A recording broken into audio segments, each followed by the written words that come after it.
Buongiorno e ben ritrovati in diretta anche oggi insieme con aggiornamenti, collegamenti ospiti e poi naturalmente alle 12:30 il punto stampa del Presidente Zaia con tutti gli aggiornamenti sul fronte coronavirus nella nostra regione. Oggi al centro anche il tema delle riaperture, è stato annunciato un incontro nel pomeriggio, sentiremo dal Presidente Zaia se è confermato e quando ci sarà e cosa le regioni porteranno in un tavolo con il governo proprio per parlare di riaperture, mentre alle 17 è attesa la decisione del Comitato Tecnico Scientifico chiamato ad esprimersi su quelle che saranno anche le linee guida che dovranno essere introdotte nel prossimo decreto maggio e ci sono tanti temi caldi sul tavolo che stanno creando qualche polemica a partire dal rientro in classe al 100% nelle zone gialle, ma che è giudicato incompatibile con una capienza sui mezzi che permane invece al 50%, e poi c'è il tema della ristorazione. Sempre dal 26 aprile in zona gialla aperta solo all'aperto, sia a pranzo che a cena, e poi c'è anche il tema degli spostamenti tra regioni gialle o arancioni o rosse. Il Comitato Tecnico Scientifico dovrà decidere in che modo potrà avvenire questo spostamento, se con un certificato o se sarà sufficiente un'autocertificazione. Insomma, tante le questioni al momento aperte sul tavolo del governo che intende affrontarle insieme alle regioni, e allora iniziamo da qui insieme al mio primo ospite, che saluto e che ringrazio per essere con noi. Buongiorno ad Andrea Martella, coordinatore del Partito Democratico, ben ritrovato. Buongiorno a lei e a tutti i telespettatori. Allora, io sono partita dai temi caldi di questo momento legati naturalmente alle riaperture, dalla ristorazione alla scuola al pass per gli spostamenti. Secondo lei è possibile, dopo anche un confronto con le regioni, che il governo, rispetto a quanto annunciato venerdì in conferenza stampa dal Premier Draghi, faccia un passo indietro su certi temi, a partire proprio dalla presenza al 100% in aula, o alla possibilità per i ristoranti di tenere aperto ma solo nei plateatici, quindi all'esterno? Ma io credo che queste decisioni saranno frutto di approfondimenti nelle prossime ore e nei prossimi giorni, però credo anche che quanto già annunciato la settimana scorsa dal Premier Draghi vada nel senso di una progressiva, ragionata riapertura delle nostre attività e ad una maggiore normalità nella nostra vita sociale e naturalmente anche nella vita scolastica. Ma adesso credo bisogna essere ancora cauti, perché siamo ad un punto di svolta. Sono state assunte delle decisioni che partiranno dal giorno 26 e credo che sarà possibile verificare che si possa fare altro, però questo dovrà avvenire sulla base dei dati scientifici, sperando naturalmente sempre che continui con efficacia la campagna vaccinale e che quindi alla riapertura progressiva del nostro Paese si possa giungere con una progressiva vaccinazione da parte dei nostri concittadini. Ecco, il principio della cautela di aperture progressive è stato ribadito dal Premier Draghi, dal Ministro Speranza venerdì, ma queste riaperture hanno in qualche modo anche segnato una divisione ulteriore all'interno della maggioranza, con il Partito Democratico più cauto in questa fase così delicata, e dall'altra c'è chi, come la Lega, spinge invece per delle riaperture totali. Ecco, credo che questo dovrebbe essere un gioco assolutamente da evitare, quello tra aperturisti e rigoristi. Credo sarebbe meglio invece attenerci ai dati che ci derivano dal livello di contagio, dalla diffusione, dal livello delle terapie intensive e naturalmente da come stanno procedendo i vaccini, sapendo che c'è molto da fare anche nella nostra regione per accelerare la vaccinazione, per essere ancora più efficienti, così come in tante altre regioni d'Italia. Quindi penso che ora sia il momento piuttosto di concentrarci su una serie di interventi anche di carattere economico che possono sostenere il nostro tessuto economico produttivo, penso soprattutto ai settori del commercio, del terziario, dei servizi, che hanno pagato un prezzo molto alto, ed è per questo che verrà approvato un ulteriore decreto di circa 40 miliardi dopo lo scostamento di bilancio che è stato approvato dal Consiglio dei Ministri, che prevede un intervento a favore delle imprese, delle partite IVA, del mondo delle professioni, così come gli altri interventi erano molto caratterizzati sulle famiglie, sulla sanità, sul territorio. Questo intervento sarà caratterizzato per le imprese. Ecco, se guardiamo questi dati, penso sarebbe molto utile evitare polemiche inutili anche all'interno della maggioranza. Lei ha parlato di questo scostamento di bilancio da 40 miliardi per far fronte al decreto sostegno bis, e abbiamo tutti davanti agli occhi la cifra record del nostro debito pubblico, che deve preoccupare o rientra in un ragionamento più ampio proprio per far fronte a questa emergenza così profonda. Come dobbiamo leggerlo noi cittadini che di economia ce ne intendiamo poco? Dobbiamo leggerlo come un momento davvero particolare, difficilissimo del nostro Paese. Siamo ad più di un anno della pandemia, con dati molto difficili per il nostro prodotto interno lordo, per l'occupazione, e quindi c'è la necessità di produrre un indebitamento, come è avvenuto anche nel corso del 2020 con i vari decreti, per fare in modo di sostenere le nostre imprese, la nostra economia, la nostra famiglia, se no ovviamente non saremo qui a discutere del disagio, delle difficoltà, del dramma che molti stanno vivendo a causa di questa situazione pandemica, che ha avuto delle conseguenze nella vita reale delle persone e nella vita di molte attività produttive. Però credo vadano ripetute le parole che ha detto Draghi: c'è un debito buono e un debito cattivo. Il debito cattivo è quello che si è fatto anche negli anni passati negli decenni passati nel nostro Paese, per aumentare la spesa pubblica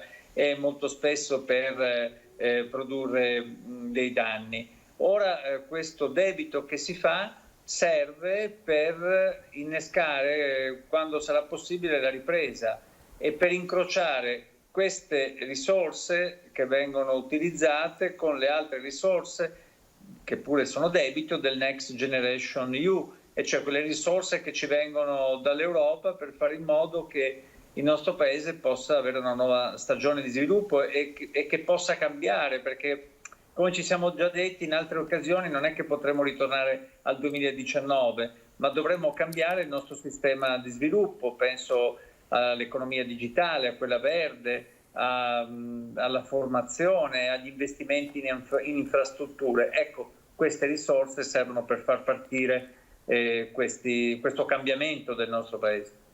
Prima lei ha naturalmente parlato di vaccinazioni. L'Italia sta correndo, anche oggi il commissario Figliuolo ha dato una tabella di marcia per le regioni: quante dosi fare al giorno, quante in una settimana, perché è fondamentale dare una scossa alla macchina vaccinale. Però poi, guardando altre nazioni, pensiamo ad Israele, che proprio ad inizio settimana è ritornato alla normalità, basta mascherine. Pensiamo, senza andare troppo lontano, alla Gran Bretagna, che ha iniziato a riaprire, venendo poi da un lockdown molto più duro rispetto a quello che noi abbiamo affrontato. E poi guardiamo al PIL della Cina, che registra un più 18,3%. Rischiamo di essere meno competitivi, di rimanere indietro a causa di queste vaccinazioni che rallentano, e qualcuno parla già di una sconfitta dell'Europa sul fronte vaccinazioni.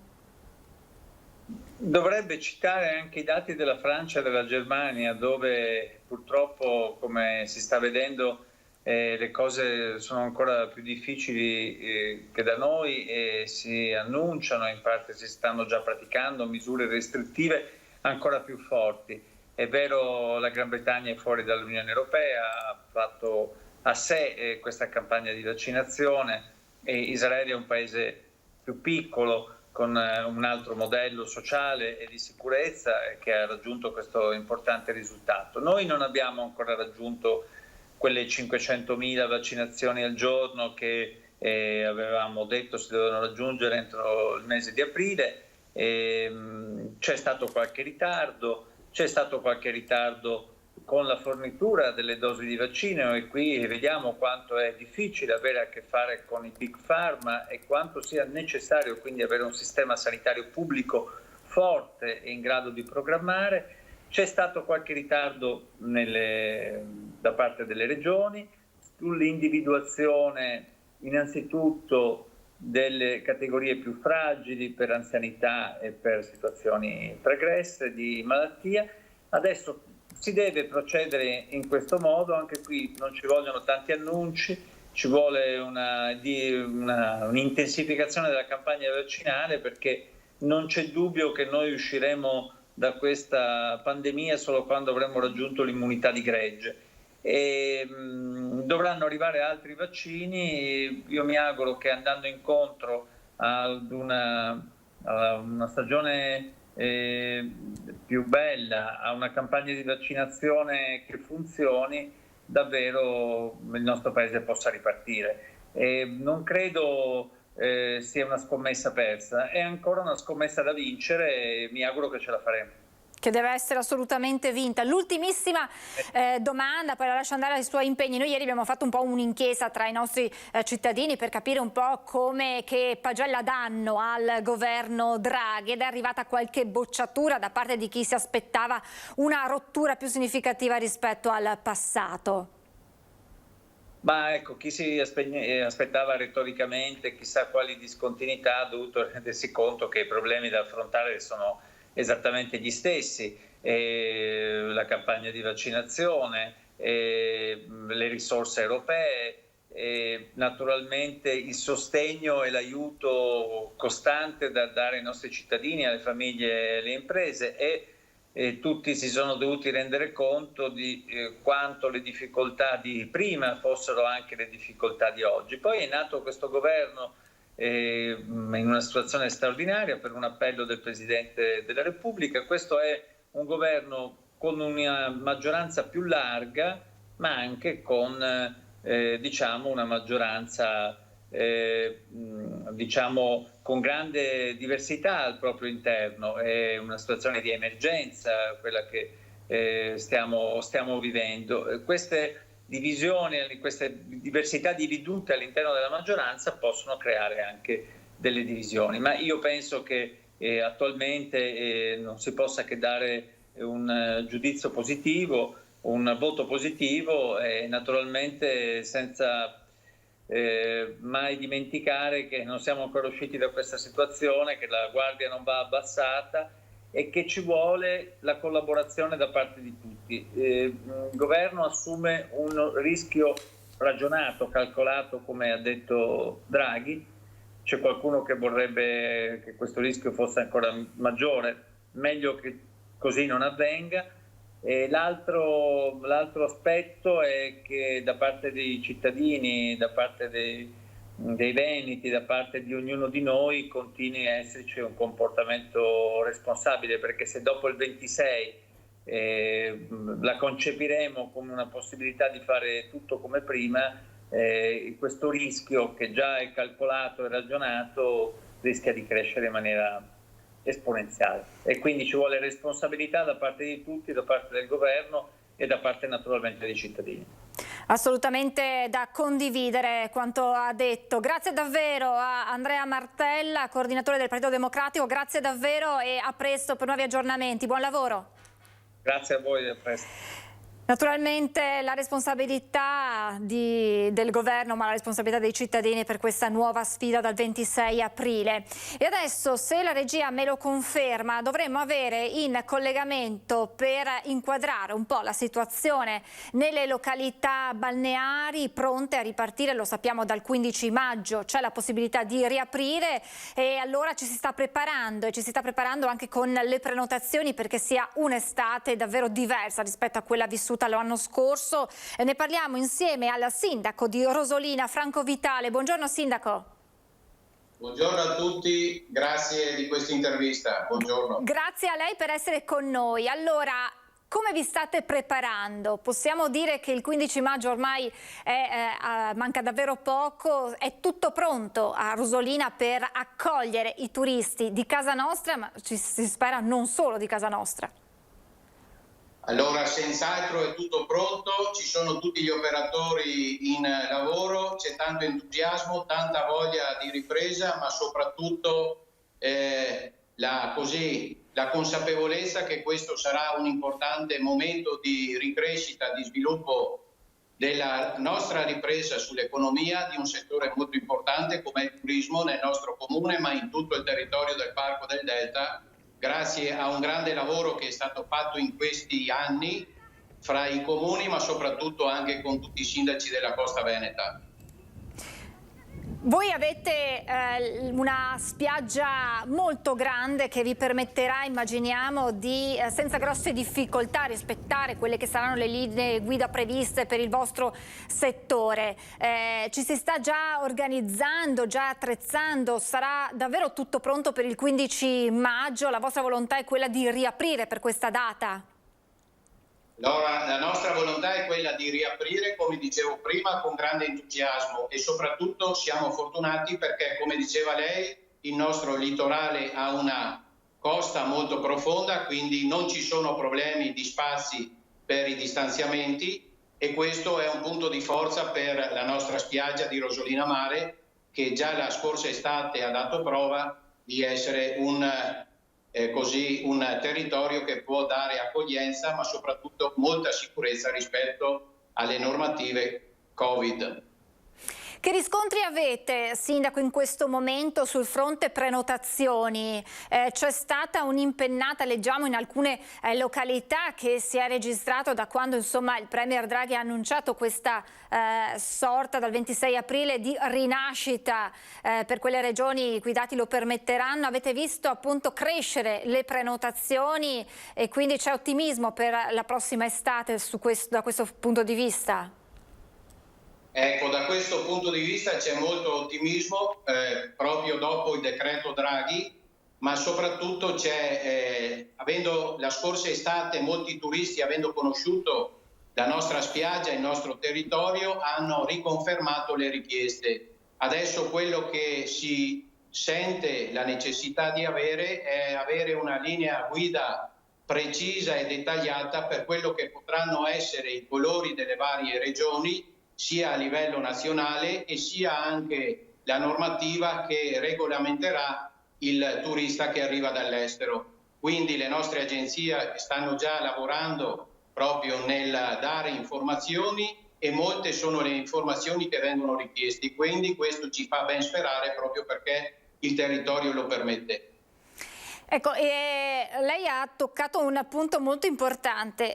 Durante la conferenza stampa sia il Ministro Speranza che il Premier Draghi hanno detto continueremo a mantenere le fasce, quindi i 3 colori che abbiamo imparato, 4 se si considera anche la fascia bianca di cui ha potuto beneficiare finora solo, seppur per poco tempo, la Sardegna, per intervenire laddove vi siano dei focolai, delle situazioni più a rischio. Quindi se dovessero essere mantenute le fasce anche nel corso dei prossimi mesi, questo potrebbe in qualche modo preoccupare l'organizzazione del settore, cioè sapere pochi giorni prima se la settimana successiva si sarà gialli, arancioni o peggio rossi, potrebbe in qualche modo cambiare le carte in tavola? Allora questo senz'altro sì potrà cambiare le carte in tavola, però io sono consapevole e sono sicuro che grazie all'azione che viene fatta sia dalle forze dell'ordine che a livello di vaccinazioni delle nostre USL, il momento sarà sicuramente più ottimale perché ormai in tutti i cittadini c'è più consapevolezza di non più rischiare, di non essere più furbi per il bene soprattutto della propria salute, degli altri, ma anche delle economie che in questo anno hanno sofferto. Quindi tutti quanti dobbiamo essere responsabili di noi e degli altri proprio per evitare di cadere, come è successo purtroppo in Sardegna, da bianchi a rossi. Quindi dobbiamo avere attenzione e precauzioni proprio per essere tutti responsabili di quello che è un dovere, prima di tutto da cittadini. Tornando alle prenotazioni, ricordiamo l'anno scorso, l'avevamo sentito con gli addetti proprio gli addetti ai lavori, chi si occupa di turismo, come molti avessero preferito l'appartamento, la casa all'hotel per una questione di sicurezza, anche se poi sappiamo come gli alberghi siano altamente controllati e in sicurezza, seguendo tutte le linee guida previste. Quest'anno, dalle prime informazioni che avete, si andrà ancora in questa direzione, quindi meglio la casa, l'appartamento rispetto all'hotel, oppure arrivano riscontri positivi dal mondo alberghiero? Allora, la caratteristica un po' di Rosolina Mare e un po' del Parco del Delta è quella degli spazi aperti, mare, natura, flora e fauna, e quindi questa delle case è un po' una delle caratteristiche che i turisti preferiscono. Non viene meno senz'altro quella che è la richiesta alberghiera, perché in questi anni gli operatori hanno fatto molti investimenti proprio per migliorare la qualità e l'offerta ai cittadini che preferiscono l'albergo rispetto alla casa, e quindi io direi che in maniera così tranquilla potremmo dire che noi possiamo offrire un turismo a 360 gradi per tutte le esigenze e per tutte le richieste, soprattutto per le famiglie, per i bambini e per i giovani che vogliono amare e soprattutto rispettare quello che è il patrimonio riconosciuto dal MAB UNESCO nel nostro Parco del Delta. Allora Sindaco, le chiedo se può aspettare qualche minuto, perché ho la pubblicità, ma poi prima dell'arrivo del Presidente Zaia vorrei andare ancora più nello specifico sull'estate 2021 a Rosolina, quindi le chiedo ancora un attimo di pazienza, noi andiamo in pubblicità e poi torniamo a parlare con il Sindaco di Rosolina, tra pochissimo.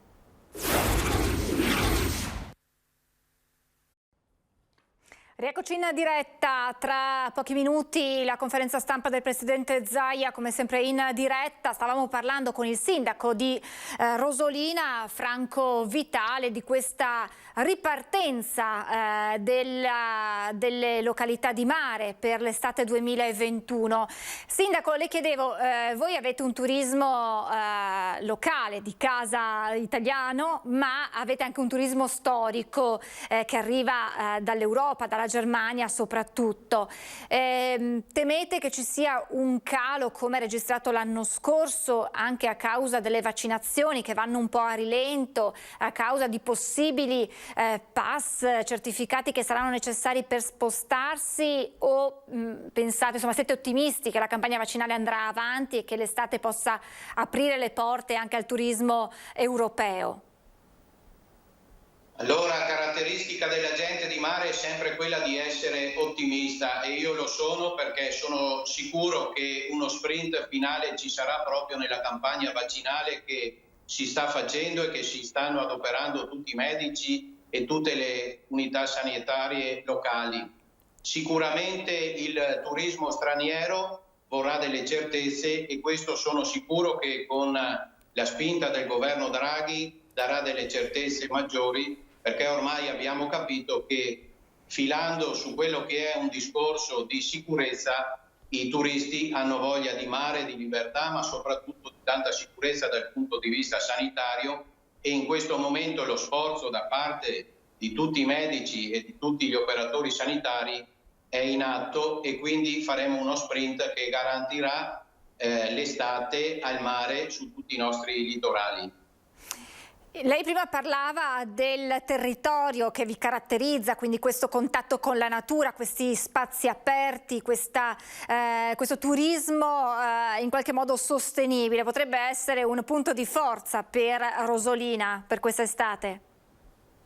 Allora, sicuramente sarà un punto di forza per Rosolina Mare e per tutto il Parco del Delta del Po, perché questi grandi spazi permettono di variare proprio dal sole alla natura, alle gite in barca, a quello che può essere un turismo a 360 gradi, proprio con la libertà di scegliere le giornate anche di carattere culturale, proprio su quello che è la bellezza e la fragilità di un territorio giovane come quello di Rosolina Mare, ma di tutto il Parco Delta del Po, che, come dicevo prima, è stato non a caso riconosciuto patrimonio del MAB UNESCO. Quindi questa è una delle perle che tutta la nostra regione Veneto può mettere assieme a tutte le altre realtà locali della nostra stupenda regione del Veneto.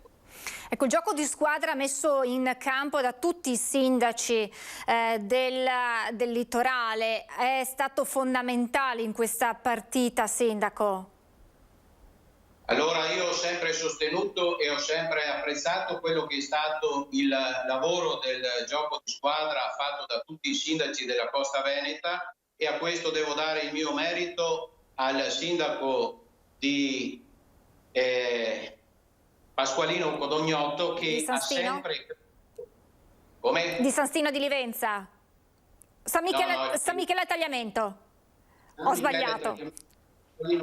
Codognotto, che lui è stato il promotore di questa importante iniziativa che ha dato il via per la nostra regione Veneto, ma è poi riuscito anche a coalizzare tutti i sindaci a livello nazionale, e quindi è stato un elemento importante proprio perché ha fatto conoscere quella che è la prima attività dell'economia nazionale nostra, che è il turismo, e quindi la coalizione ancora una volta ha fatto sì che l'unione fa la forza. Sindaco, un'anticipazione su quelli che saranno gli eventi, un po' il calendario di quest'estate 2021 a Rosolina? Allora, l'anticipazione saranno quelle soprattutto di feste in spazi aperti, proprio per evitare assembramenti e quindi continuare sulla linea quella di essere sicuri, e sicuramente non mancheranno i momenti proprio per dare vivacità soprattutto ai tanti giovani che vorranno frequentare le nostre spiagge, che da sempre le frequentano, con i spazi culturali che devono dare anche il momento di spensieratezza nel nostro parco del Delta. È una ripartenza a 360 gradi, non solo del turismo, ma anche di tutto quello che ruota intorno. Pensiamo ai ristoranti, ai bar che stanno soffrendo in maniera particolare, quindi anche questa per loro è un'importante sfida che va vinta. Allora,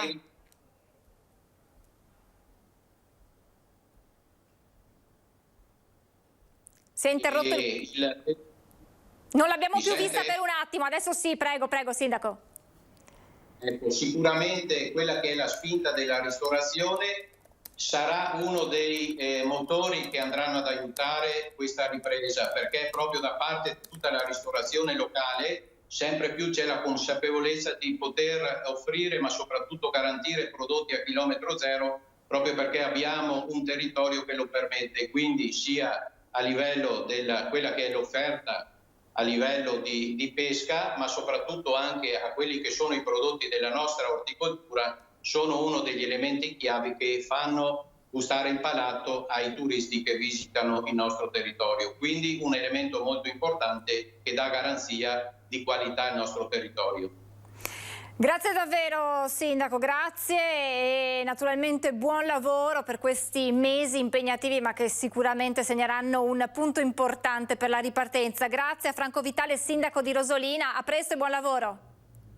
Grazie a voi, buona giornata a tutti e buon lavoro e buona ripresa e buona estate. Grazie anche a lei, ci auguriamo davvero che questa sia un'estate che segni una ripartenza. Naturalmente la sfida si gioca sul fronte delle vaccinazioni, tra l'altro oggi è atteso da EMA la decisione su Johnson & Johnson. Sapete che a Pratica di Mare sono ferme le prime dosi e quindi se arriverà l'ok potranno già da domani essere utilizzate nei centri vaccinali. Ma è arrivato il presidente Zaia. Marghera, allora grazie, andiamo. Buongiorno. Oggi farò un po' più veloce del solito, poi resta l'assessore Lanzarin che vi dà anche un aggiornamento sui dati degli MMG per le vaccinazioni e quindi vi dà informazioni anche su questo. Sarò un po' più veloce perché poco dopo l'una ho la videoconferenza con la conferenza delle regioni in preparazione dell'incontro delle 17. Dovete scusarmi, ma è un'occasione di stamattina, se no magari vi avrei anche preavvisato. Allora, tamponi molecolari sono 4.850.000 e 4.147.000 test rapidi. Mancano ancora 2.000 tamponi e si arriva a 9 milioni. Sono 8.998.100. 8.998.100 il totale dei tamponi, dei test che i nostri sanitari hanno praticato in questi mesi da febbraio ad oggi, da febbraio 2020. Positivi nelle ultime 24 ore 930 su 17.781 tamponi, 523. Il numero dei positivi totale è 402.877, 402.000, quindi dal febbraio 2020. Attualmente abbiamo 25.455 persone positive e in quarantena. E poi il totale dei ricoverati 1.728 meno 31, quindi continua a calare, bene direi. Siamo martedì, quindi un bollettino reale, perché si è fatta pulizia, diciamo, di eventuali ritardi umanamente comprensibili del fine settimana. E come sono ripartiti questi meno 31? Eccoli qua. 1481 in area non critica, meno 14, ma guardate qui quel bel dato, 247 meno 17 in terapia intensiva.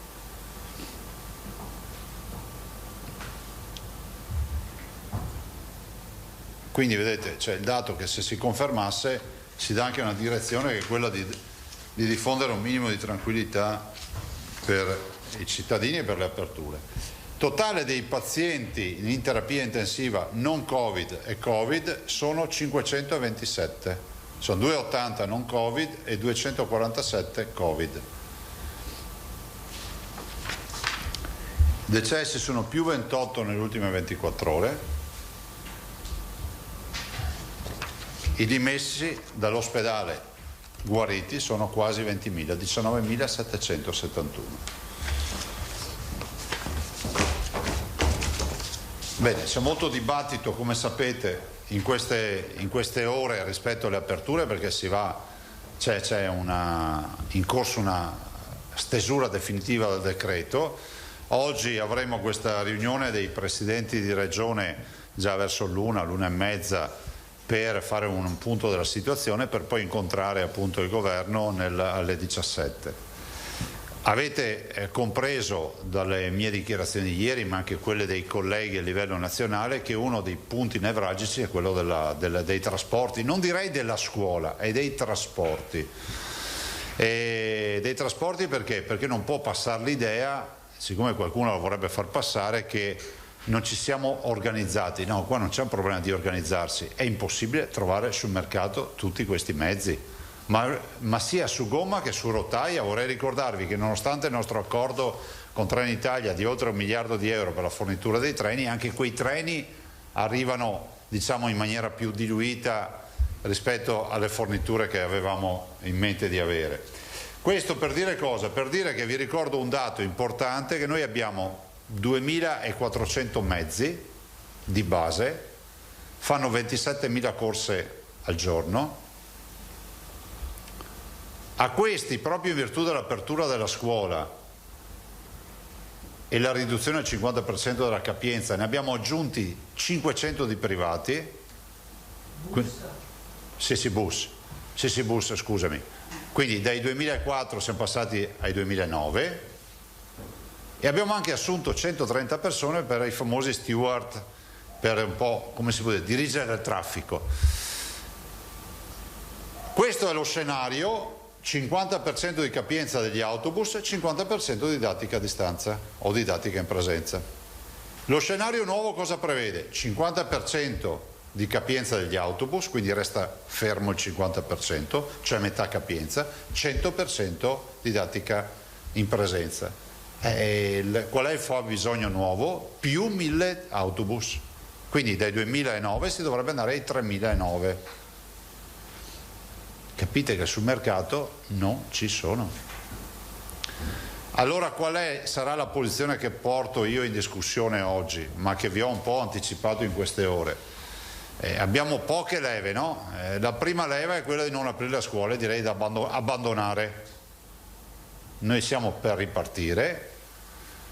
Del resto lo ricordava stamattina il professor Garattini, diceva: alla fine bisogna riconoscere che l'ambiente scolastico è un ambiente di comportamenti disciplinati, no?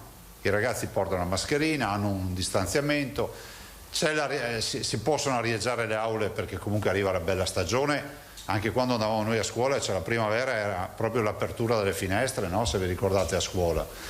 Allora, quindi chiudere le scuole per risolvere il problema? Decisamente no. 2. Mantenere lo status quo. Vi do tutte le alternative che poi saranno oggetto. Status quo vuol dire 50% in presenza, 50% no, e continuare come si è. Aumentare la percentuale della presenza dal 50 ma non arrivare al 100, fare una via di mezzo.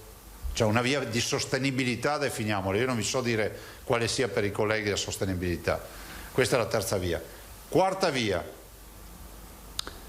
aumentare la capienza degli autobus. La scalderei, perché se diciamo che non viaggiamo più al 50% con gli autobus, comunque forse il punto più nevralgico e problematico è l'autobus di tutta questa filiera, no? Quinta via, l'ipotesi di rendere facoltativa la partecipazione alla didattica in presenza, ovvero che in autonomia ogni studente, se maggiorenne, ogni genitore che avrà modo di decidere il proprio figlio, decide se attivare la didattica in presenza oppure no. Attenzione, questa è una via molto difficoltosa, però io ho l'obbligo di spiegare quali possono essere gli elementi di ragionamento, dopodiché si vedrà. Poi c'è il dibattito sul tema delle aperture. Voi sapete che abbiamo un sacco di, ad esempio, ristoratori che dicono: scusate, ma il plateatico chi non ce l'ha? È veramente un problema al punto tale che solo all'aperto? Allora, se è solo all'aperto vuol dire tutti all'aperto, non solo le ristorazioni, anche altre attività che prevedono degli assembramenti dovrebbero essere all'aperto, no? A parte il fatto che i ristoranti in teoria hanno un assembramento normato da linee guida e quindi con distanziamenti. Pensate, Venezia, città storica, pensare che tutti possano avere il giardinetto, il plateatico per fare ristorazione è difficile. E poi c'è tutta una serie di aspetti che affronteremo, però guardate, il punto delle scuole è il nevralgico. E quindi io dico sia l'apertura delle scuole, su questo non si discute, è una come si può dire, ormai è una decisione che si è consolidata, però dobbiamo farlo in sicurezza, nell'interesse dei ragazzi, delle loro famiglie e dei cittadini in generale. Io non aggiungerei altro, poi l'assessore Lanzarin vi dà un resoconto dei vaccini e poi delle vaccinazioni. Sapete che stanno aumentando le forniture e quindi noi in teoria dal 29, se mai accadrà, dovremmo avere un target di 40.000 vaccini al giorno, ma staremo a vedere se sarà così. 40.000 vaccinazioni al giorno, secondo ipotesi di fornitura. In settimana, per rispondere alla domanda che mi è stata fatta anche ieri, penso domani o dopodomani, adesso guardate, siamo in mezzo, siamo come il criceto sulla ruota, giriamo in continuazione, presentiamo anche il famoso cronoprogramma macro prudenziale di anni di nascita, vaccinazioni, periodo di vaccinazione, quindi 50-59 che è la mia fascia di età, quando potrai ipotizzare di essere vaccinato, io lo so già, ve lo diremo quando presenteremo tutta la... È un gioco di prestigio? No, nel senso che è prudente dirlo per tutti. No?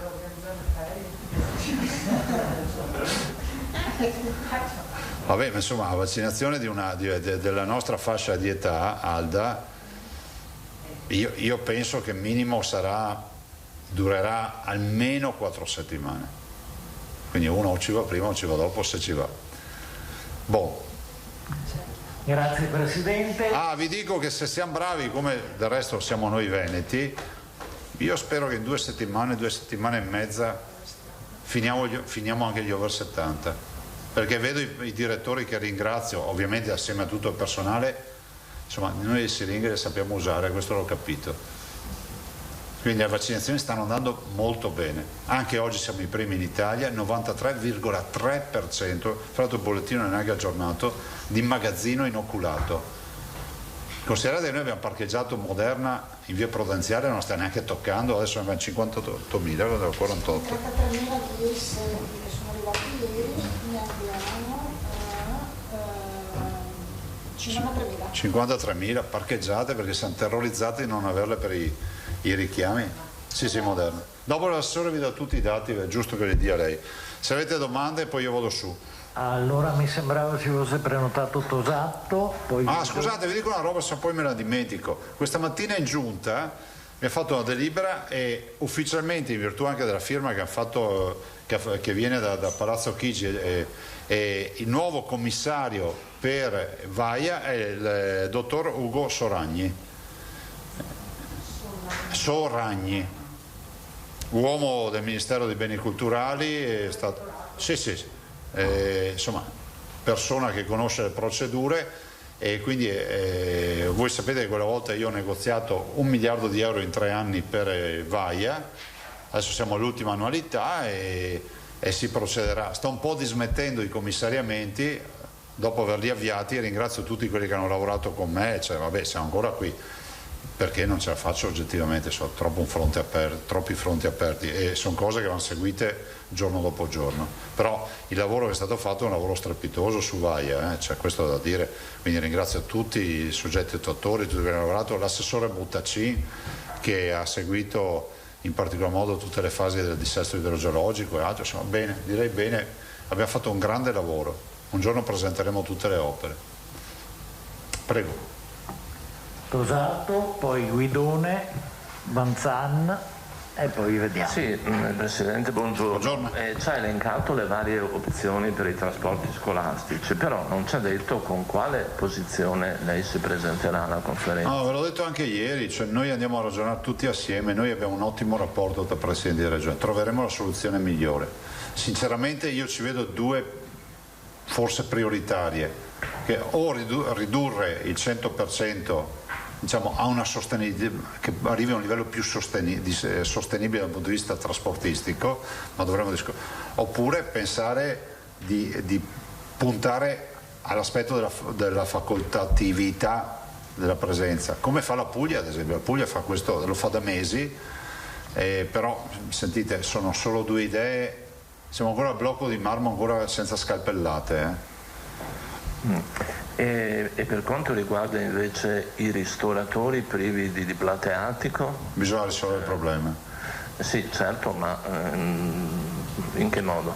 Ne discuteremo, va affrontato il problema, perché allora se fossimo davanti a un lockdown e decidessimo di, per assurdo, cominciare timidamente a aprire qualcosa, uno può dire in via sperimentale dopo la legnata che ci siamo presi. La verità è che non siamo davanti a un lockdown, siamo davanti a il 90% delle imprese aperte, ci sono solo ristoranti, bar, mondo dello spettacolo, spettacoli viaggianti, palestre, piscine, insomma, e quelli che ho dimenticato, mi scuso, ma non ho dimenticato di stare qui a fare la lista, che sono, diciamo, gli ultimi ad aprire, non i primi. Quindi forse toglierei forse una valutazione, io la farei sempre cosciente del fatto che il virus c'è, ma non è che possiamo solo pensare che sia colpa del ristorante se la gente si infetta, perché poi abbiamo visto in questo periodo che erano chiusi, la gente si è infettata lo stesso.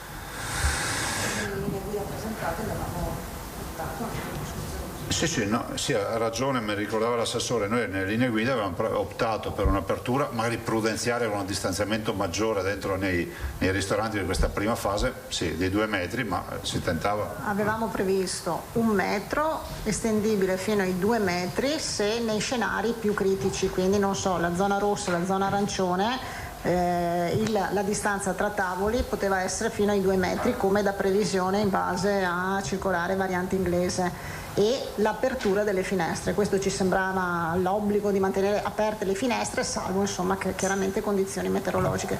Questo ci sembrava un buon compromesso. Sì, ricordiamolo, perdonami, non fatto al bar o tra 4 amici al bar, fatto dagli uffici, delle prevenzioni. Fatto da 5 prevenzioni delle 5 regioni, insomma, che hanno il tavolo, poi condiviso in Commissione Sanità e poi portato in Conferenza delle Regioni. Altro? Le chiedo un'ultima cosa. Grazie. Ieri il CIO, a proposito delle Olimpiadi Milano-Cortina, ha fatto presente, ci è parso di capire, che non ha intenzione di finanziare la pista bob di Cortina e neppure di gestirla. Allora come si procede? Allora, non è una sorpresa, perché noi l'abbiamo finanziata. Il tema è un altro. Vorrei ricordare a tutti, lo dico soprattutto ai premi Nobel dello sport, che vedo che adesso siete tutti esperti di sport. Noi abbiamo un contingente di persone che passa dalla sanità allo sport, fa tutto l'Eolice.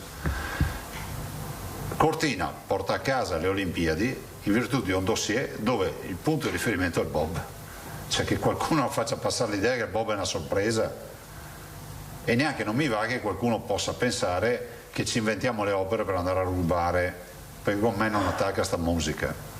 Ecco, il bob è la pista Eugenio Monti, è una pista conosciuta a livello internazionale. Posso dire, io non sapevo neanche come fosse fatta sta pista quando ho avuto l'idea di Cortina. Mi hanno spiegato in tutti i dossier, ci hanno detto guardate che la pista di bob è una pista vista a livello internazionale. Addirittura mi hanno spiegato c'è persino il bob bar, cioè è famoso tra il mondo dei bobbisti il fatto che poi c'è anche un punto di ristoro, eccetera. Allora ci hanno detto attenzione, non replichiamo una cosa che poi resta morta, facciamo in modo che funzioni per gli sportivi, diventi elemento di attrazione internazionale per competizioni internazionali. Penso che se si farà il bob ci sarà sopra già subito una gara internazionale da giudicarsi post Olimpiadi, quindi un campionato, qualcosa, ci candideremo. E dall'altro c'è anche da dire una roba, che quando non ci sono gare ci sia la fruibilità nei periodi invernali per i cittadini che possono utilizzare la pista con il tutor, no? Con una persona esperta che gli fa provare il brivido del bob, no? Come c'è il lancio dei ponti e altre robe, ci sarà anche quello del bob. 2, d'estate, che sia utilizzabile anche d'estate come un parco con l'attività sportiva sempre legata a questa pista. Mi fermo qua. Io ho sempre detto fate una valutazione di sostenibilità, niente cattedrali nel deserto. Io posso solo vedere le carte come tutti i ragazzi, io non vi so dire, cioè, se mi dicono che c'è una sostenibilità e me lo dicono i tecnici si va avanti, se no no. Quindi CIO non ha fatto nessuna sorpresa a noi, perché CIO noi la conosciamo la posizione. CIO piuttosto proponeva una possibilità di valutare di non farlo e uno dice allora il bob dove si fa? A Innsbruck. E uno dice ma te lo fanno gratis? No, ci vorranno 30 milioni di euro per adeguare l'impianto, cioè non capivo. Allora, da noi non si può fare, a Innsbruck andiamo ad adeguare l'impianto, non mi pare proprio sua mamma, no? Io sono fermo lì, se dopo qualcuno ha elementi nuovi ce lo dica, perché noi non ci siamo innamorati di nulla, guardiamo con obiettività un percorso delle Olimpiadi che è un percorso complicato ma che porta il Veneto sotto i riflettori mondiali, non nel 2026, strada facendo che vedete che siamo oggetto di comunicati internazionali. Quindi farete una valutazione finanziaria? No, l'abbiamo già fatta, adesso per carità continuiamo a fare analisi, ma CIO, noi abbiamo un ottimo, questo voglio dirlo, abbiamo un ottimo rapporto con CIO, sia col presidente Bach che con il direttore Duby, ho fatto anch'io incontri con Bach per parlare di Olimpiadi, abbiamo parlato anche di questo. Adesso, poi noi siamo una squadra, c'è CIO, noi e la Lombardia. Quando dico noi intendo noi, Veneto è Comune di Cortina e Lombardia è Comune di Milano, e abbiamo sempre scelto assieme. E ovviamente c'è il CONI, ringrazio il Presidente Malagò perché comunque ci ha sempre assistito in questa avventura. E Ivo Ferriani che è Presidente della Federazione BOP. 3 domande anche oggi, basta dopo. Sì, magari se c'erano 3 risposte era meglio, ma pazienza. Vuol dire che non hai fatto le domande giuste. Paolo Guidoni. Sì, buongiorno. Presidente. Volevo chiederle questo. Di pass vaccinale se ne dovrebbe discutere oggi in sede di comitato tecnico scientifico. Volevo sapere, secondo lei, secondo la Regione Veneto, come dovrebbe funzionare, cioè chi rilascia le certificazioni, chi effettua le verifiche, i tempi, potrebbe essere attivo già dal 26 aprile? Allora, spieghiamo una cosa. Siccome io sono sempre oggetto di grandi discussioni, perché ogni roba che dico viene fuori. Io, quando mi sono permesso di dire guardate che sarà inevitabile che ci chiederanno un passaporto, dovremmo avere un passaporto vaccinale, apriti il cielo, no?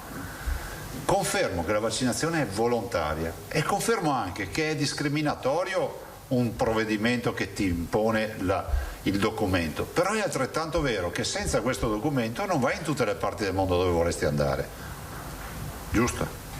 Quindi allora, noi per ora siamo attrezzati come Veneto che se qualcuno lo volesse ha la certificazione della vaccinazione con i lotti del vaccino in inglese e in italiano. Questo è sufficiente oggi per certificare la venuta vaccinazione. Immagino che la comunità europea, se non quella internazionale, se è un OMS farà da regia, non ve lo so dire, penserà a un documento unico, non lo so, un passport vaccinale. Questo accadrà, ci sarà scritta la vaccinazione, come del resto ce l'abbiamo per altre vaccinazioni, perché vorrei ricordare anche a chi grida allo scandalo che per altre vaccinazioni in alcuni paesi ci vai se hai la certificazione, se no non ci entri. Cioè io trovo anche strano che qualcuno anche si meravigli se sente parlare di queste robe. In alcuni paesi se non hai la certificazione per altre vaccinazioni non ci vai. Cioè, guardate che c'è a Cuba, quando mi ricordo 20 anni fa, quando prima di atterrare passa lo steward con 2 bombolette spray e cammina lungo tutta la fusoliera dell'aereo al corridoio, passa tutto il corridoio nebulizzando sta roba. Io ho chiesto ma cosa serve? Disinfetta. Cioè, non so che ne ha dato il bugiardino, abbiamo scelto se potevamo respirare oppure no. Così il mondo è anche questo. Per cui immagino che in molti paesi comunque ce lo chiederanno. Dopodiché uno può scegliere di non vaccinarsi, di non voler nulla e sta a casa. Cioè, non so cosa farci, ma non dipende da noi, non dipende da noi. Perché avete visto che ci sono compagnie d'aereo che chiedono già la venuta certificazione, ci sono già i voli Covid free, i treni Covid free e ci sarà tutto così. Sì, un'altra ultima domanda, una signora ultra ottantenne che si è vaccinata col Moderna alla Marittima Venezia, si è vaccinata mi pare il 3 aprile e dovrebbe fare la seconda dose il 1° maggio. Ne abbiamo a sufficienza anche per lei. Voleva anche sapere, dice che non riesce a sapere, informandosi, anche ascoltando i vari talk show eccetera, dopo quanti giorni può considerarsi protetta dalla vaccinazione. Lui ha già una risposta anticorpale in corso, probabilmente anche importante. Diciamo che la seconda dose va a completamento, quindi per raggiungere quel famoso 96-98% che fra l'altro Moderna dichiara come Pfizer. Ma non è escluso che lei possa anche già averlo in parte raggiunto o quasi raggiunto. Cioè, se voi vedete la curva della risposta anticorpale la vedete che parte piatta, dopo 12 giorni comincia ad andare su, poi gli arriva la seconda botta dei 21 giorni con la seconda dose e poi va. Dopo 7 giorni dopo la seconda dose. Dovrebbe essere dopo 7 giorni dopo la seconda dose, c'è la copertura totale.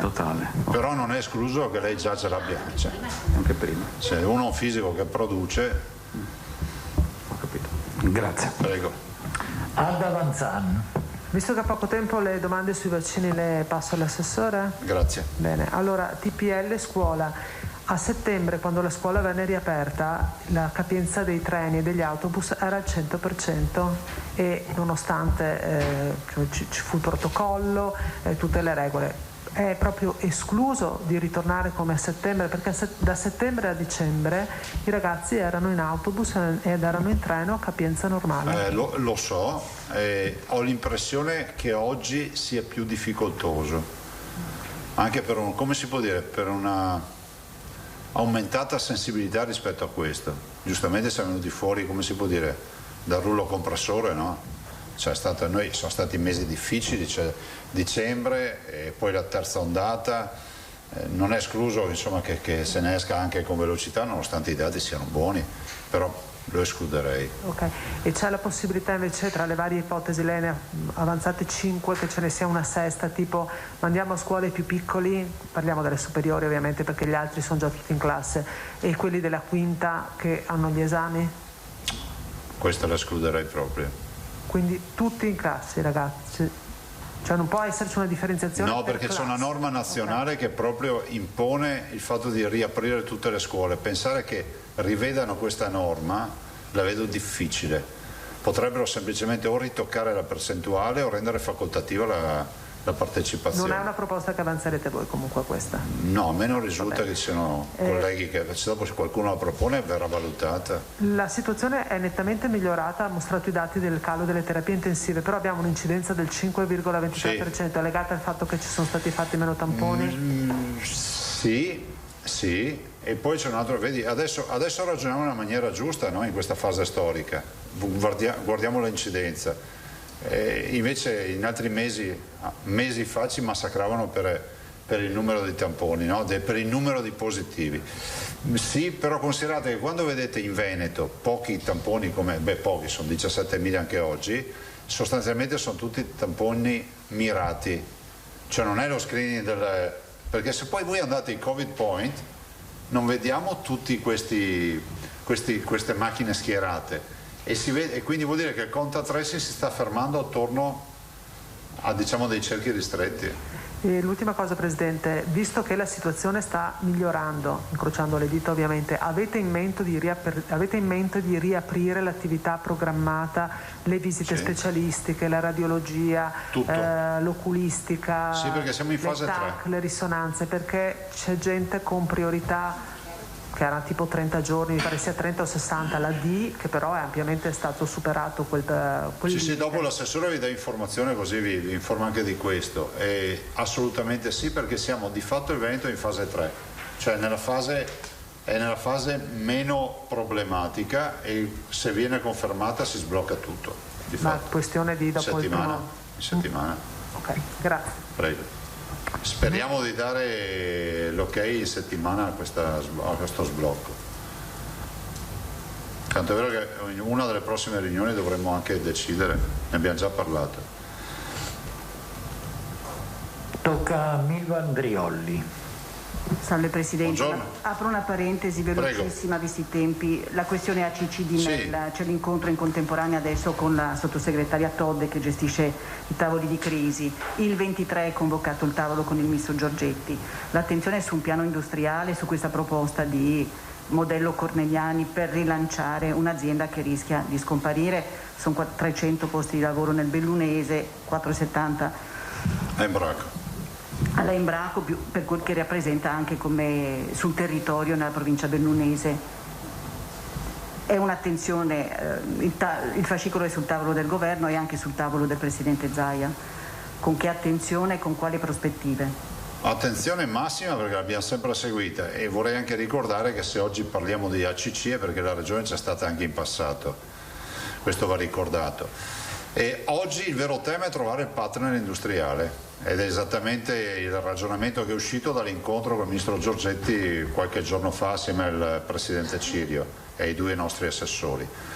Non nego che entrambi stiamo avendo interlocuzioni anche sul fronte industriale per capire, c'è una lista di imprese selezionate per capire se c'è qualcuno che voglia prendere in mano la situazione e vedere di poter ipotizzare un piano industriale o ad affrontare un piano industriale. Quindi non molliamo con facilità sta presa. Considera che il ministro Giorgetti ha detto una cosa importante alla riunione, che poi ha confermato anche pubblicamente, che il monte risorse e disponibilità da parte del governo è assolutamente importante, migliore di quello che avveniva in passato rispetto a contenziosi come questi. Si tratta di mettere assieme in un piano industriale che si chiama Italcomp, ACC e Embraco, e ovviamente in un comparto che è un comparto dove il valore aggiunto non è elevatissimo, è quello dei compressori, però insomma... Comunque non è tramontata l'ipotesi della Newco Italcomp? Non è tramontata, ovviamente poi dipenderà anche dai partner industriali se si troveranno, che vogliono valutare e anche capire quale sarà la loro posizione, perché... Però è il rovesciamento della filosofia iniziale dell'Italcomp, che aveva un socio di maggioranza statale. Invece adesso sono invertite le parti. Il ministro pone la questione, dice anche con diciamo ci resta dentro il pubblico col 49,9%, l'importante sia un partner industriale, perché sennò finisce che non riusciamo neanche a garantire stabilità a queste famiglie, a queste imprese. Una soluzione spero proprio la si trovi, insomma. Grazie. Prego. Io non ho altri colleghi iscritti. Grazie. Per il Presidente. Scusatemi ragazzi, ma no. Quindi buon lavoro, vi lascio l'assessore. Assessore Lanzarin, prego. Buongiorno.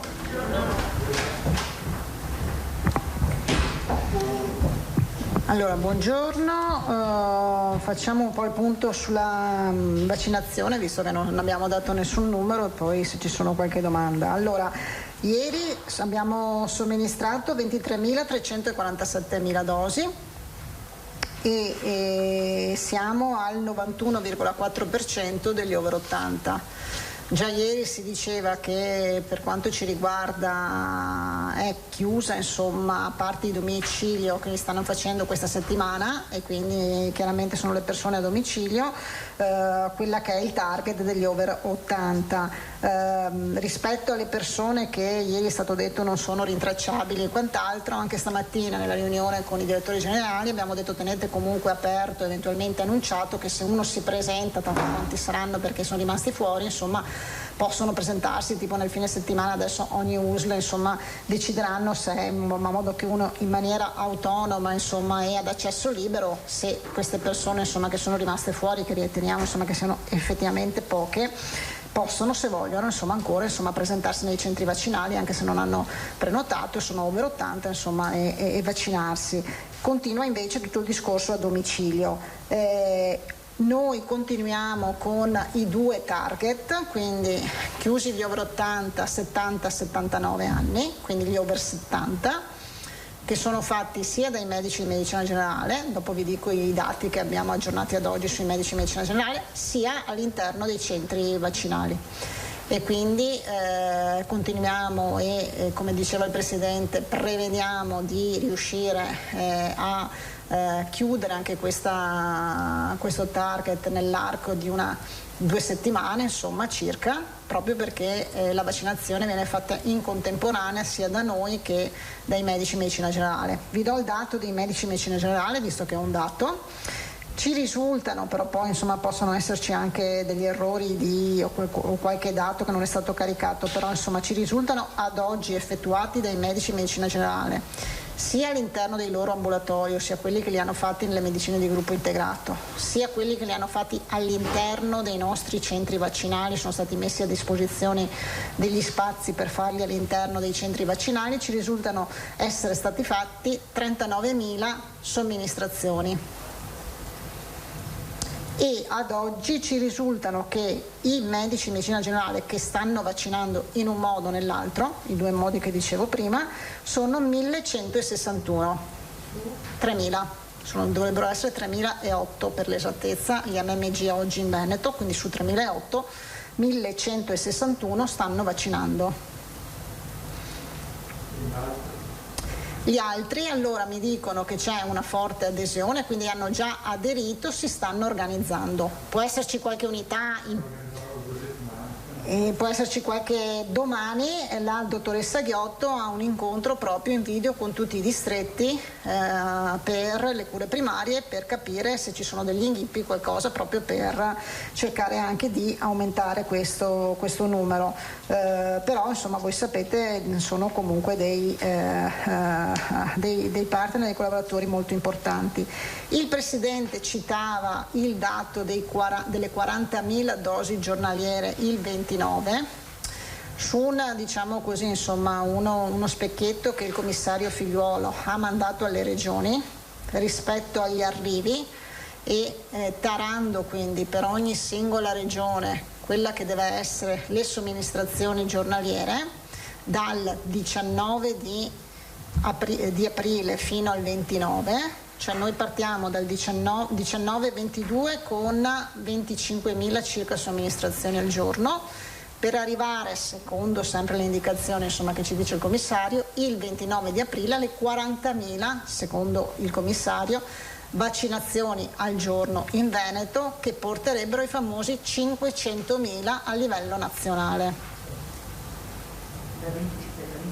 25.000 sono quelli che ci dicono oggi con i vaccini voi dovreste fare insomma 25.000 somministrazioni al giorno. Il 29, cioè c'è questo lasso di tempo, ci portano con gli arrivi, voi sapete che arriveranno di più dosi di Pfizer nelle settimane, non in questa settimana ma dalla prossima settimana mi sembra, ci dicono dovete arrivare fino alle 40.000 somministrazioni al giorno. Voi sapete che noi ci eravamo già arrivati molto vicino, perché mi sembra che in una delle punte avevamo fatto 37.000, quindi insomma di fatto ci siamo, non è un problema di capacità la nostra, perché l'avevamo già, ma poi di divisione rispetto ai giorni della settimana e tutto il resto. ci dicono di arrivare alle 40.000, ma quindi un dato per noi insomma che è già stato di fatto anche superato. Quindi dicevo, noi continuiamo oggi con la vaccinazione over 70 e persone fragili. Queste sono i due target, le due categorie che le aziende stanno vaccinando. Nessun altro target, nessun'altra categoria. Quindi over 70, super fragili, che comprendono tutte le persone con patologie varie più i disabili, cioè in quel raggruppamento totale. Io mi fermerei e lascerei se ci sono domande specifiche. Ecco, se ci sono domande per l'assessore Lanzarin. Filippo Tosato. No, Alda Vanzan. Ok. Alda Vanzan. Vabbè, buongiorno assessore. Buongiorno. Vaccini. Ieri il Presidente parlava di 21 giorni, cioè il Veneto ha deciso di fare il passaggio tra il tempo tra la prima e la seconda dose per Pfizer e Moderna di 21 giorni. No, corretto. È così o no? 21 giorni per Pfizer, già oggi, okay. E 30 giorni per Moderna. Scusi, 21? 21 per Pfizer, 30 giorni per Moderna. C'è già una differenza tra i due vaccini fin dall'inizio.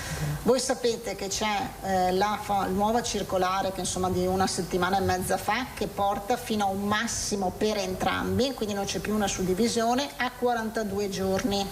Circolare nazionale questo? A livello nazionale, quindi dice: se siete in difficoltà, la circolare dice questo, ve lo riassumo, se le regioni sono in difficoltà perché non riescono ad avere la seconda dose per i 21 e i 30 giorni, possono arrivare fino ai 42 giorni. Però non come prassi. Noi abbiamo deciso, diceva il Presidente giustamente ieri, di non adottarla come prassi, ma da continuare a rispettare i 21 e i 30 giorni, salvo casi eccezionali. Perfetto. Over 70. Un over 70, vabbè, che è fragile, segue la sua strada. Un over 70 che non ha particolari patologie, cosa deve fare? Cioè va dal proprio medico oppure si attacca al computer e si prenota? Entrambe le corsie, nel senso le USL hanno aperto le prenotazioni, ne ho viste anch'io qualcuna di aperte, quindi con le slot per over 70. Se uno invece ha sentito che il proprio medico sta vaccinando, può anche recarsi il proprio medico, insomma credo che dipende se il proprio medico è uno di quelli che è già partito con la vaccinazione. Va bene. Per gli over 70 senza particolari problemi di patologie, AstraZeneca. Allora, dagli over 60 in su noi facciamo AstraZeneca. 65? No, 60 mi sembra, 60 sì. Adesso. Over 60 in su, come da quindi pronunciamento AIFA, EMA e AIFA. Noi, AIFA nostra, facciamo AstraZeneca, salvo le persone che rientrano con determinate patologie, che sono quelle che sono state declinate a livello nazionale, a cui dobbiamo fare un vaccino a RNA messaggero, sia Pfizer che Moderna. La dottoressa Francesca Russo, responsabile, direttrice della prevenzione, ha emanato la settimana scorsa una circolare dicendo: queste sono le categorie e poi tutte le indicazioni per gli accompagnatori. Se ne parlava anche ieri con lei e con il Presidente Zaia. L'ULSS 3 oggi o ieri, insomma, li sta respingendo, ritiene di non aver avuto indicazioni in merito. Esiste questa circolare? Ma sta respingendo, vorrei capire chi respinge. Respinge il caregiver o il convivente? Caregiver. No, noi abbiamo dato istruzioni per quelle categorie, ossia i disabili con 104, che sono questi, che possono quindi, è previsto nel piano nazionale e regionale, vaccinare anche il caregiver o convivente, di farlo una persona. L'abbiamo specificato, quindi lo devono fare. È possibile, visto che le ULSS, scusate se ne approfitto, ma visto che avevamo l'assessore disponibile con il Presidente che se n'è andato, visto che le ULSS si stanno comportando in maniera diversa, nel senso che c'è già chi ha aperto le prenotazioni per gli over 70, chi invece dice non abbiamo posti disponibili. Perché questa diversità, e se dipende dal fatto che alcune ULSS hanno più vaccini e altre no? Domanda, forse se li possono prestare tipo la 1 dà alla 2 un vaccino in più per finire gli over 80? Come funziona? I vaccini vengono distribuiti chiaramente dai nostri ingegneri gestionali sulla popolazione target da vaccinare, quindi sulla dimensione dell'USL. È chiaro, quindi sicuramente l'USL più grande ha più vaccini rispetto all'USL più piccola, ma questo qui mi sembra ovvio. Può essere che delle USL aprono, altre non aprono 2 giorni perché hanno i richiami da fare, quindi in base al magazzino che hanno e alle disponibilità organizzano, chiaramente predispongono le aperture delle agende. È capitato e continua a capitare che se alcune USL sono in difficoltà e devono finire o non hanno per i richiami il vaccino disponibile, facciamo anche un lavoro di prestito organizzato e quindi centralizzato sempre a livello regionale tra una USL e l'ASL, se c'è questa necessità. È già capitato e se ricapita, insomma, lo rifaremo. Grazie. Filippo Tosato. Buongiorno Assessore. Buongiorno. Intanto le segnalo. Zaia, dopo facciamo un riassunto, lanciamo qualche servizio. Chiudiamo di fatto questo primo contenitore, lanciamo la pubblicità e facciamo questa nuova. Può stare dritto un attimo che fanno l'inquadratura, dottoressa, grazie. Ma il cui codice e apriamo questa straordinaria 3 con lo spazio, l'approfondimento con l'USL 2, per cui è una cosa più che altro tecnica tra di noi, lei non si preoccupi. Esibire l'autocertificazione, la certificazione, lo facciamo presente allora. Anche che ieri dicevano che funzionavano, può essere che stamattina 5-6 persone segnalano che hanno provato. Che sappiamo anche l'USL. Dunque l'ULS di Padova e di Venezia. Ok, va bene. Che ricordi a memoria, senz'altro queste 2. Va bene. Ecco, la domanda poi investiva questa riattivazione delle attività ospedaliere, essendo scesi nel grado di allerta al livello 3. Ci dice un po' quali prestazioni ospedaliere saranno riattivate e in che tempi? Allora, prima il Presidente ha anticipato, noi faremo questa settimana, insomma metà settimana, quindi domani, dopodomani, il punto della situazione.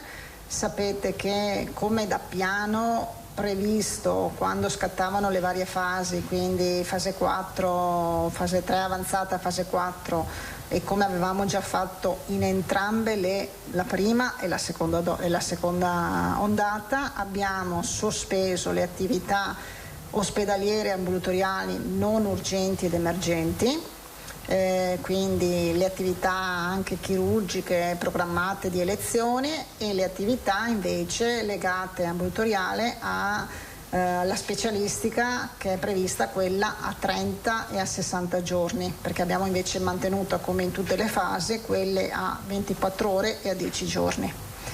Quindi tra un paio di giorni andremo a verificare se effettivamente, insomma, e questo insomma mi sembra che sia così, l'andamento è un andamento in diminuzione, e quindi riattiveremo sia l'attività chirurgica ospedaliera sia l'attività specialistica ambulatoriale, che dovrà chiaramente recuperare anche questo mese di fermo. Mi sembra che più o meno, insomma, siamo fermi da un mese. Però lo decidiamo, insomma, a metà settimana, alla volta di giovedì, venerdì, per settimana prossima, presumo, insomma. Ecco, un'ultima cosa, lei insiste molto e spesso sull'apporto da parte dei medici di base. A me sembra che vi sia una minoranza di medici di base che meritoriamente partecipa a questa campagna, e una maggioranza che invece si guarda bene dal prendervi parte. O sbaglio? Ma allora, sicuramente i numeri rispetto ai 3.000 sono numeri ancora bassi, però io sono convinta, insomma, con loro l'interlocuzione è più o meno settimanale, quindi sono convinta che è solo una questione di organizzazione, probabilmente anche di vaccino, perché voi sapete che oggi i medici di base fanno principalmente AstraZeneca, a parte il domicilio Pfizer. È chiaro che se arriva Johnson & Johnson, anche come numeri avremo numeri diversi. E quindi io sono convinta, insomma, loro fa parte del loro ruolo, l'hanno sempre fatto con le campagne anti-influenzali, quindi loro lo sanno, insomma, che sono fondamentali, ma questo lo dice il piano nazionale come i piani regionali, quindi su questo qui non ho dubbi, insomma, dell'apporto, della collaborazione e del buon esito poi delle vaccinazioni. Settimana prossima probabilmente chiuderemo con le farmacie e poi, vaccini permettendo, apriremo anche quindi a loro, e quindi sicuramente andremo ad aumentare quella che può essere la nostra capacità, oltre quindi i 40.000 che oggi insomma sarebbe il nostro target massimo che ci dice il commissario Figliuolo.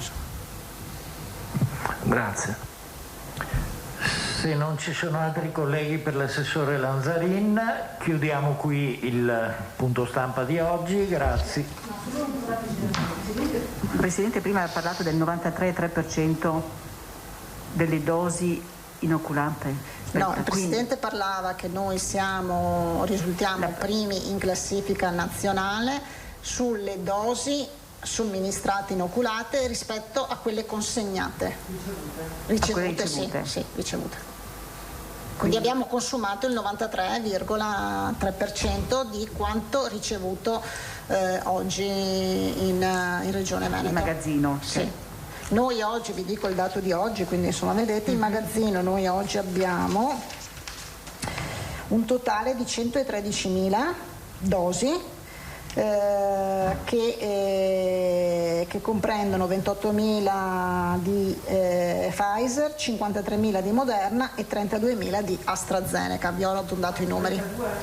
Sì, 32 Astra. Tenete conto che ieri sono arrivate le 33.000 di Moderna, domani, perché sapete che Pfizer arriva il mercoledì, quindi domani arriveranno le 126.000 dosi di Pfizer, e tra giovedì e venerdì dovrebbero, condizionale, arrivare altre 33.000 dosi di AstraZeneca. Questo è quello che ci arriva in questa settimana.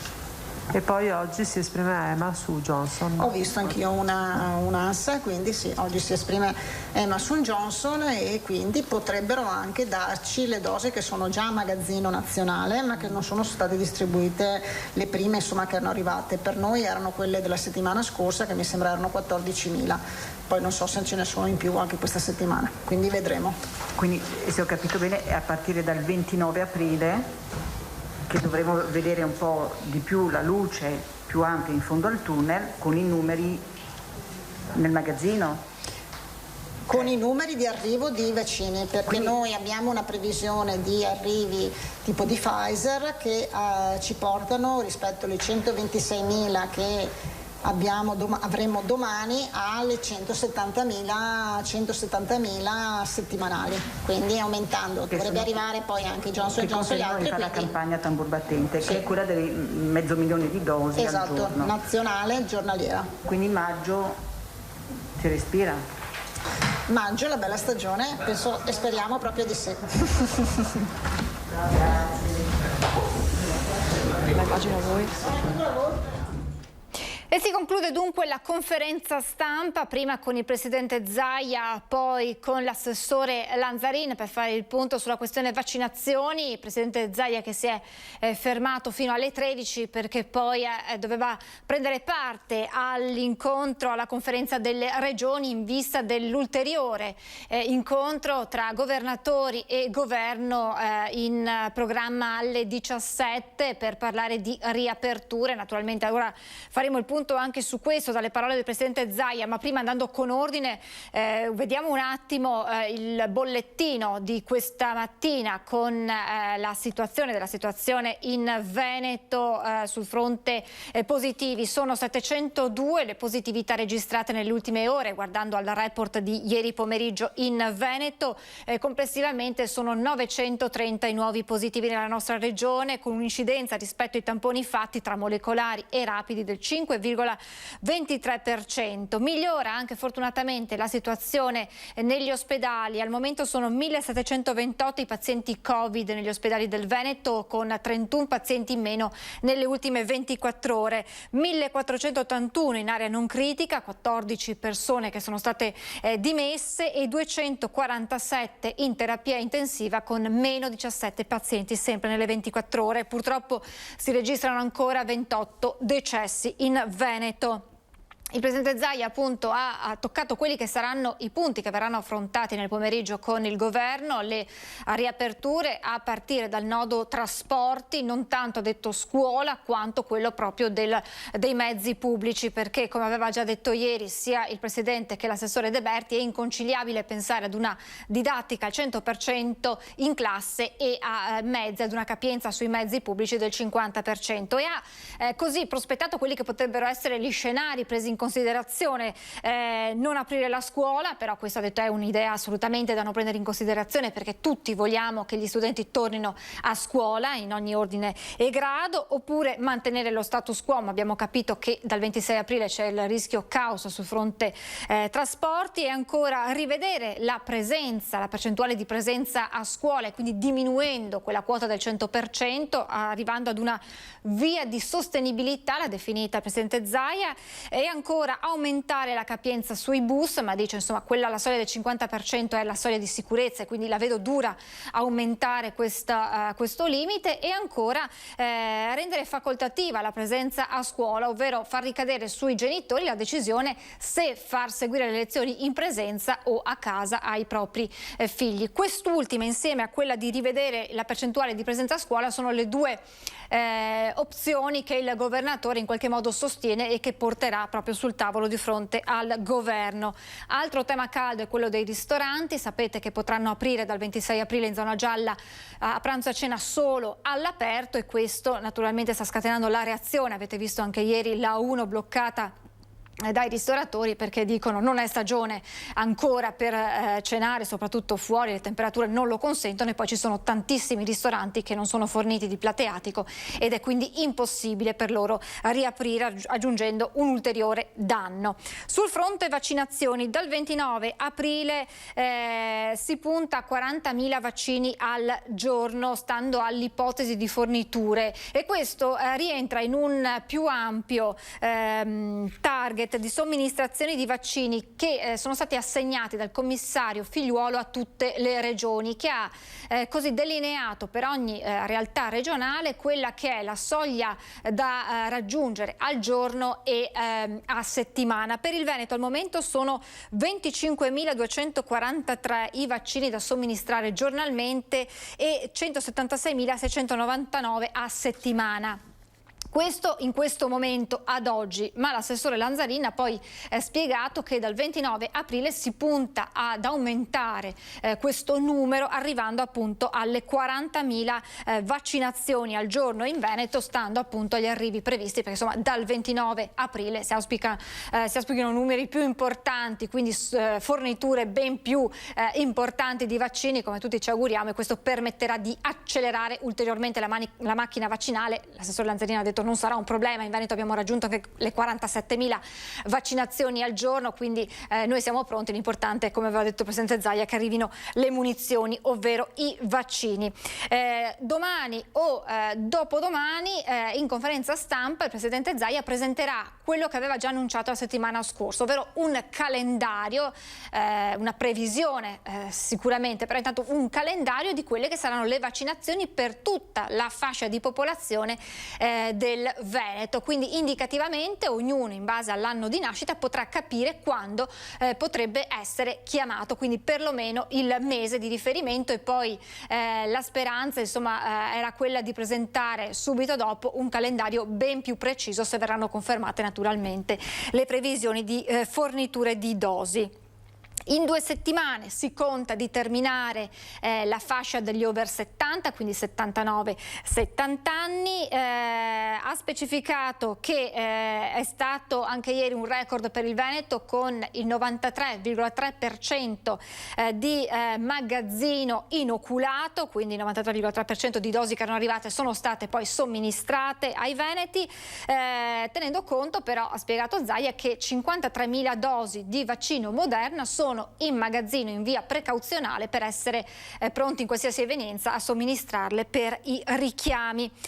Questa mattina, poi una parentesi extra Covid, questa mattina in giunta è stata approvata una delibera che ha nominato come nuovo commissario per l'emergenza VAIA il dottor Ugo Soragni. Tornando, stiamo facendo un po' una sintesi insomma di quanto è emerso durante la conferenza stampa. Tornando all'emergenza Covid, il Veneto si trova attualmente dal punto di vista della organizzazione ospedaliera in fase 3. Diminuiscono, lo avete visto dai dati, i ricoveri in area non critica, diminuiscono anche i ricoveri in terapia intensiva, e questo permette al Veneto, già questa settimana si sta ragionando e si ragionerà con i direttori generali delle ULSS, di ripristinare quella che è la normale attività ospedaliera ospedaliera e quindi anche tutti i servizi ambulatoriali che erano stati giocoforza sospesi per permettere di far fronte al carico dei pazienti Covid. L'assessore Lanzarin ha fatto un ulteriore focus sulla situazione vaccinazioni. Ieri sono state 23.347 le dosi somministrate. A proposito di quell'1% di ottantenni che non pervenuti in qualche modo, di cui non si hanno più notizie, che mancano all'appello ma che non è stato nemmeno possibile contattare nell'importante lavoro fatto, noi l'abbiamo denominato porta a porta, con sindaci, ULSS, medici di medicina generale che avevano contattato paziente per paziente, ottantenne per ottantenne, per ricordare l'appuntamento la settimana scorsa, lo scorso fine settimana del Vax Day. Ebbene, manca l'appello, un 1%. La Regione oggi ai direttori generali ha detto di lasciare comunque le porte aperte nel caso questi cittadini si facciano avanti per ricevere il vaccino.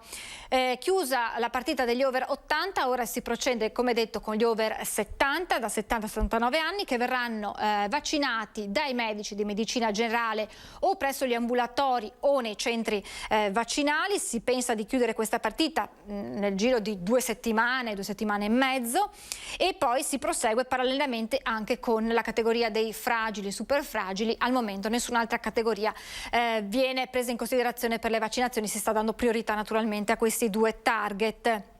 Per quanto riguarda i medici di medicina generale, sono 1161 quelli che hanno risposto all'appello per partecipare alla campagna vaccinale, 1161 su 3008. Ad oggi sono stati effettuati dai medici di medicina generale negli ambulatori e nei centri vaccinali 39.000 somministrazioni.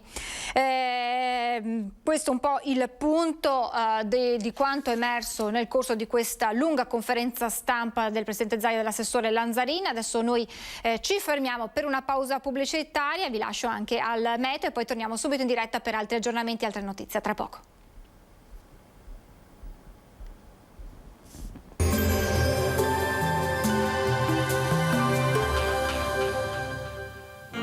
Dolomites, serramenti in PVC di alta qualità fatti per durare nel tempo. A Longarone, Poncico di Zoppola e San Donà di Piave.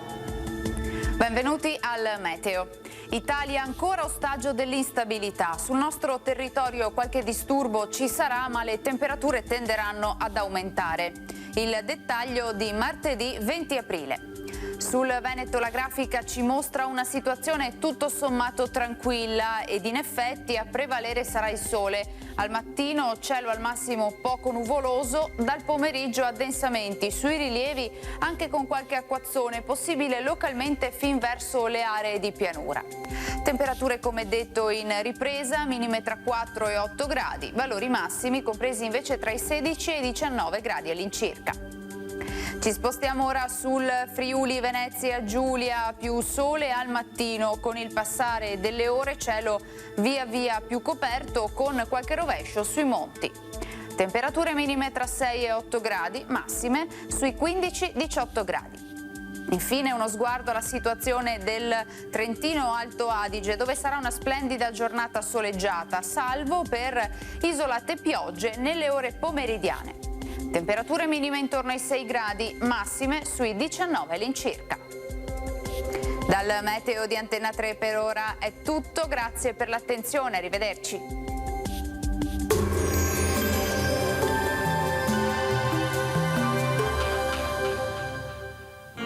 Dolomites, serramenti in PVC di alta qualità fatti per durare nel tempo. A Longarone, Poncico di Zoppola e San Donà di Piave.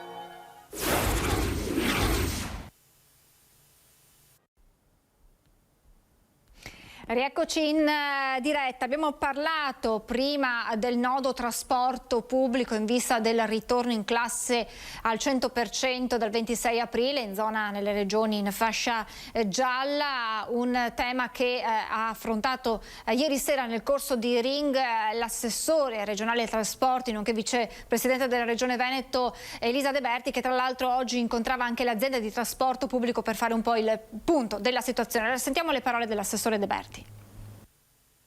Io non dico di modificare la capienza dei mezzi, perché siamo ancora in emergenza, quindi è giusto che quindi la capienza secondo lei deve restare al 50%. Deve restare al 50%. Secondo me devono dire alle regioni l'ultimo mese chi può usufruire di maggior didattica in presenza, lo faccia. Allora, se io ho la provincia di Treviso che riesce ad arrivare al 65%, la faccio andare al 65%. Se ho la provincia di Vicenza che riesce ad andare al 75%, la faccio andare al 75%. Va bene. Queste ovviamente sono tutte scelte che prenderanno i prefetti, però ci devono lasciare la libertà di poter gestire la situazione senza imporre cioè, per lunedì nessuna regione italiana sarà pronta, comunque, questo ma nessuno, perché è impensabile. ma il 100%, lunedì è impossibile. E poi si lavora anche in un'altra, parallelamente a quella che è la riorganizzazione delle riaperture che vanno di pari passo con la campagna vaccinale, e allora si avvia la pianificazione per gli over 65, terminati, sapete, la fascia 79-70, si passerà a quella appunto degli over 65. In un video la Regione Veneto spiega perché è importante immunizzare per primi gli anziani. Si fa il vaccino prima alle persone anziane perché sono le persone che più sono a rischio. Lo si fa sia per proteggere loro perché rischiano di più, sia per proteggere il resto della popolazione perché riempiendo gli ospedali e le cure intensive, gli ospedali non sono più disponibili per altre patologie, quindi abbiamo un doppio rischio. Gli anziani sono i più esposti agli effetti pericolosi del Covid, spesso presentano altre patologie che, combinate all'infezione del coronavirus, portano alla morte. Ecco perché la vaccinazione è iniziata da loro. Lo spiega il dottor Carlo Gabelli, direttore del centro di riferimento per la demenza dell'azienda ospedaliera di Padova. Il video realizzato in collaborazione con la Regione Veneto spiega il calendario vaccinale. Il passo successivo sarà l'immunizzazione degli over 65.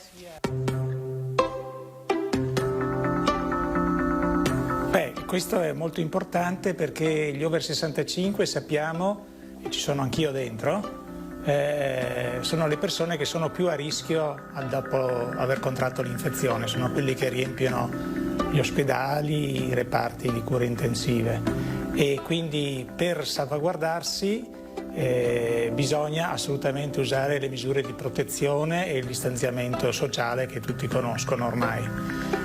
Purtroppo bisogna fare attenzione anche alle cose più semplici, ai familiari che spesso noi consideriamo innocui, sono spesso invece veicolo di infezione, e fare quanto prima la vaccinazione, che è la nostra, cura definitiva. I benefici della vaccinazione superano i rischi, per questo gli anziani devono affrontare con serenità l'appuntamento con la somministrazione del siero anti-Covid.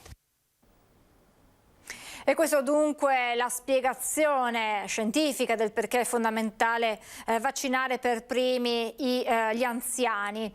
E intanto tra le tante personalità pubbliche che hanno avuto il Covid, anche molti esponenti della politica locale. Ieri il sindaco di Spresiano della Pietra ha pubblicato l'esito del suo tampone molecolare negativo dopo la quarantena per la positività, in un diario che ha raccontato su Facebook, e ha postato anche le foto del suo ritorno in municipio. E qui invece in un video la soddisfazione dell'assessore del comune di Montebelluna Claudio Borgia, che annuncia la sua negativizzazione. Sentiamo le sue parole. Finalmente negativo. Ci tenevo a ringraziare la mia famiglia, i parenti, gli amici e i tantissimi cittadini di Montebelluna che attraverso un messaggio sui social, un WhatsApp, una telefonata mi hanno fatto sentire la loro vicinanza. Io in queste settimane sono stato fortunato perché i sintomi del Covid mi hanno comunque permesso di continuare a lavorare sui tantissimi progetti dell'assessorato all'istruzione e alle politiche familiari. Oggi penso invece a chi è meno fortunato di me ed è in ospedale, in terapia intensiva e sta lottando contro il Covid. A loro va tutta la mia vicinanza e il mio sostegno. E con le parole dell'assessore Borgia chiudiamo questa edizione straordinaria di Antenna 3, però non andate via perché una sigla e poi iniziamo con la straordinaria A3, nella quale parleremo di disturbi alimentari insieme alla dottoressa Francesca Fontana, responsabile del Centro Disturbi e Comportamento Alimentare dell'ULSS 2. A tra pochissimo, grazie intanto per averci seguito, a tra poco.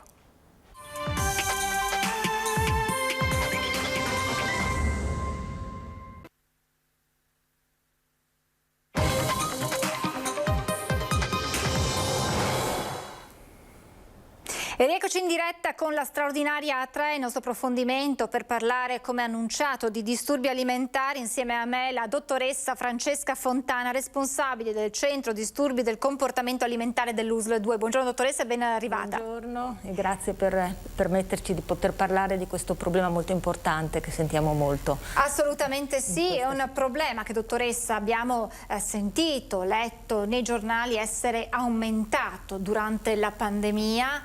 Però quello dei disturbi alimentari è un problema che voi conoscete ormai da anni e affrontate ormai da molto tempo. Sì, in effetti, nel senso che il disturbo del comportamento alimentare sono sicuramente riemersi e rivenuti all'attenzione per questa grande esplosione nel periodo della pandemia. È stato riportato da vari studi che sono stati condotti un aumento stimato sul 30% delle richieste, dei bisogni per questo tipo di disturbo.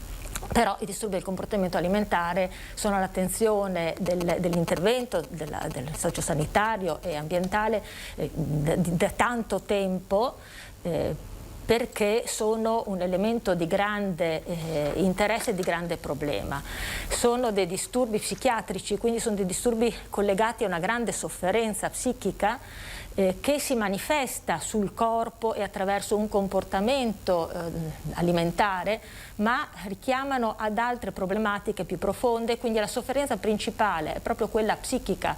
Sì, ci sono delle situazioni di acuzie dove c'è il problema della sofferenza corporea, quindi la grave acuzia che porta all'ospedalizzazione, per esempio, ma sono disturbi che hanno anche un lungo tempo di cura. Allora, vediamo che questo aumento permette di dover focalizzarci ancora di più su come trovare delle strategie.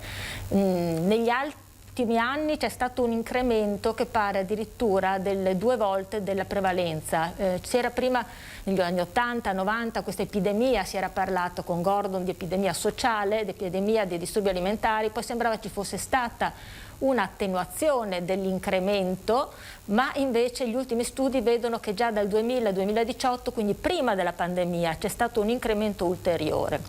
La pandemia quindi semplicemente ha ulteriormente aumentato questo problema. Si stima che per esempio in Italia ci siano 3 milioni di soggetti affetti da questo tipo di disturbo.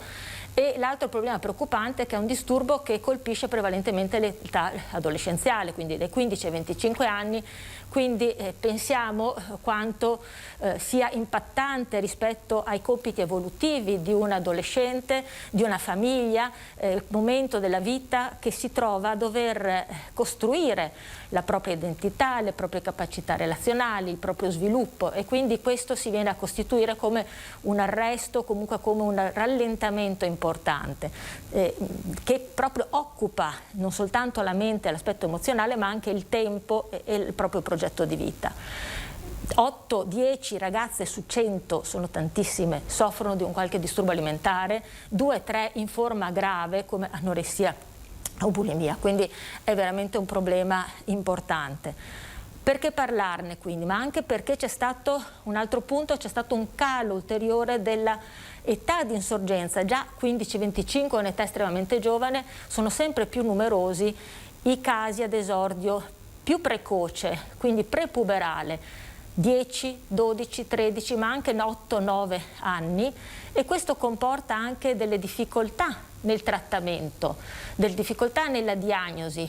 Spesso per esempio è difficile anche fare la diagnosi perché non si vede neanche un calo ponderale, ma c'è una mancata crescita ponderale, quindi è tutto più complesso, le bambine fanno più fatica a utilizzare un linguaggio verbale, un linguaggio introspettivo, quindi è più difficile la diagnosi, è più difficile il trattamento, perché richiede un'attenzione ancora diversa e richiede una definizione di percorsi che stiamo cercando di vedere come poter apportare.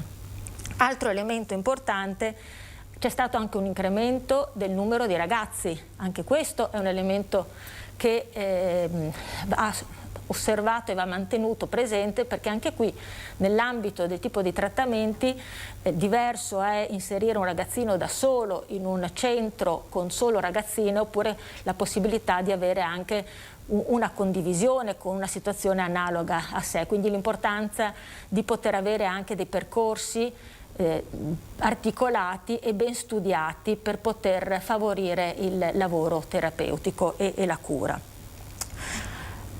Ma ci sono poi anche degli altri aspetti importanti. La nuova classificazione diagnostica ha anche individuato, aperto una nuova categoria che è quella del disturbo evitante restrittivo, non perché non esistesse prima ma semplicemente non era inserita, era in altre aree, è più dei bambini piccoli, che è una modalità caratterizzata da una selezione degli alimenti che vengono evitati per gli aspetti organolettici, per il colore, per il senso di disgusto, eccetera, ma anche e questo lo vediamo spesso, più spesso che in passato negli adolescenti, per i presunti fastidi a livello gastroenterico, il gonfiore, il senso di nausea. Quindi diventa un corpo che non è più un corpo nemico rispetto all'aspetto e quindi rispetto al controllo sulle forme, come può essere nell'anoressia e nella bulimia, ma un corpo nemico in quanto manda dei segnali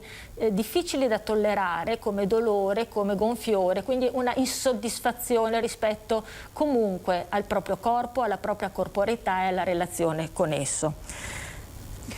Dottoressa, allora intanto io ricordo lo 0422 1628 332, numero per intervenire in diretta e fare domande alla nostra ospite.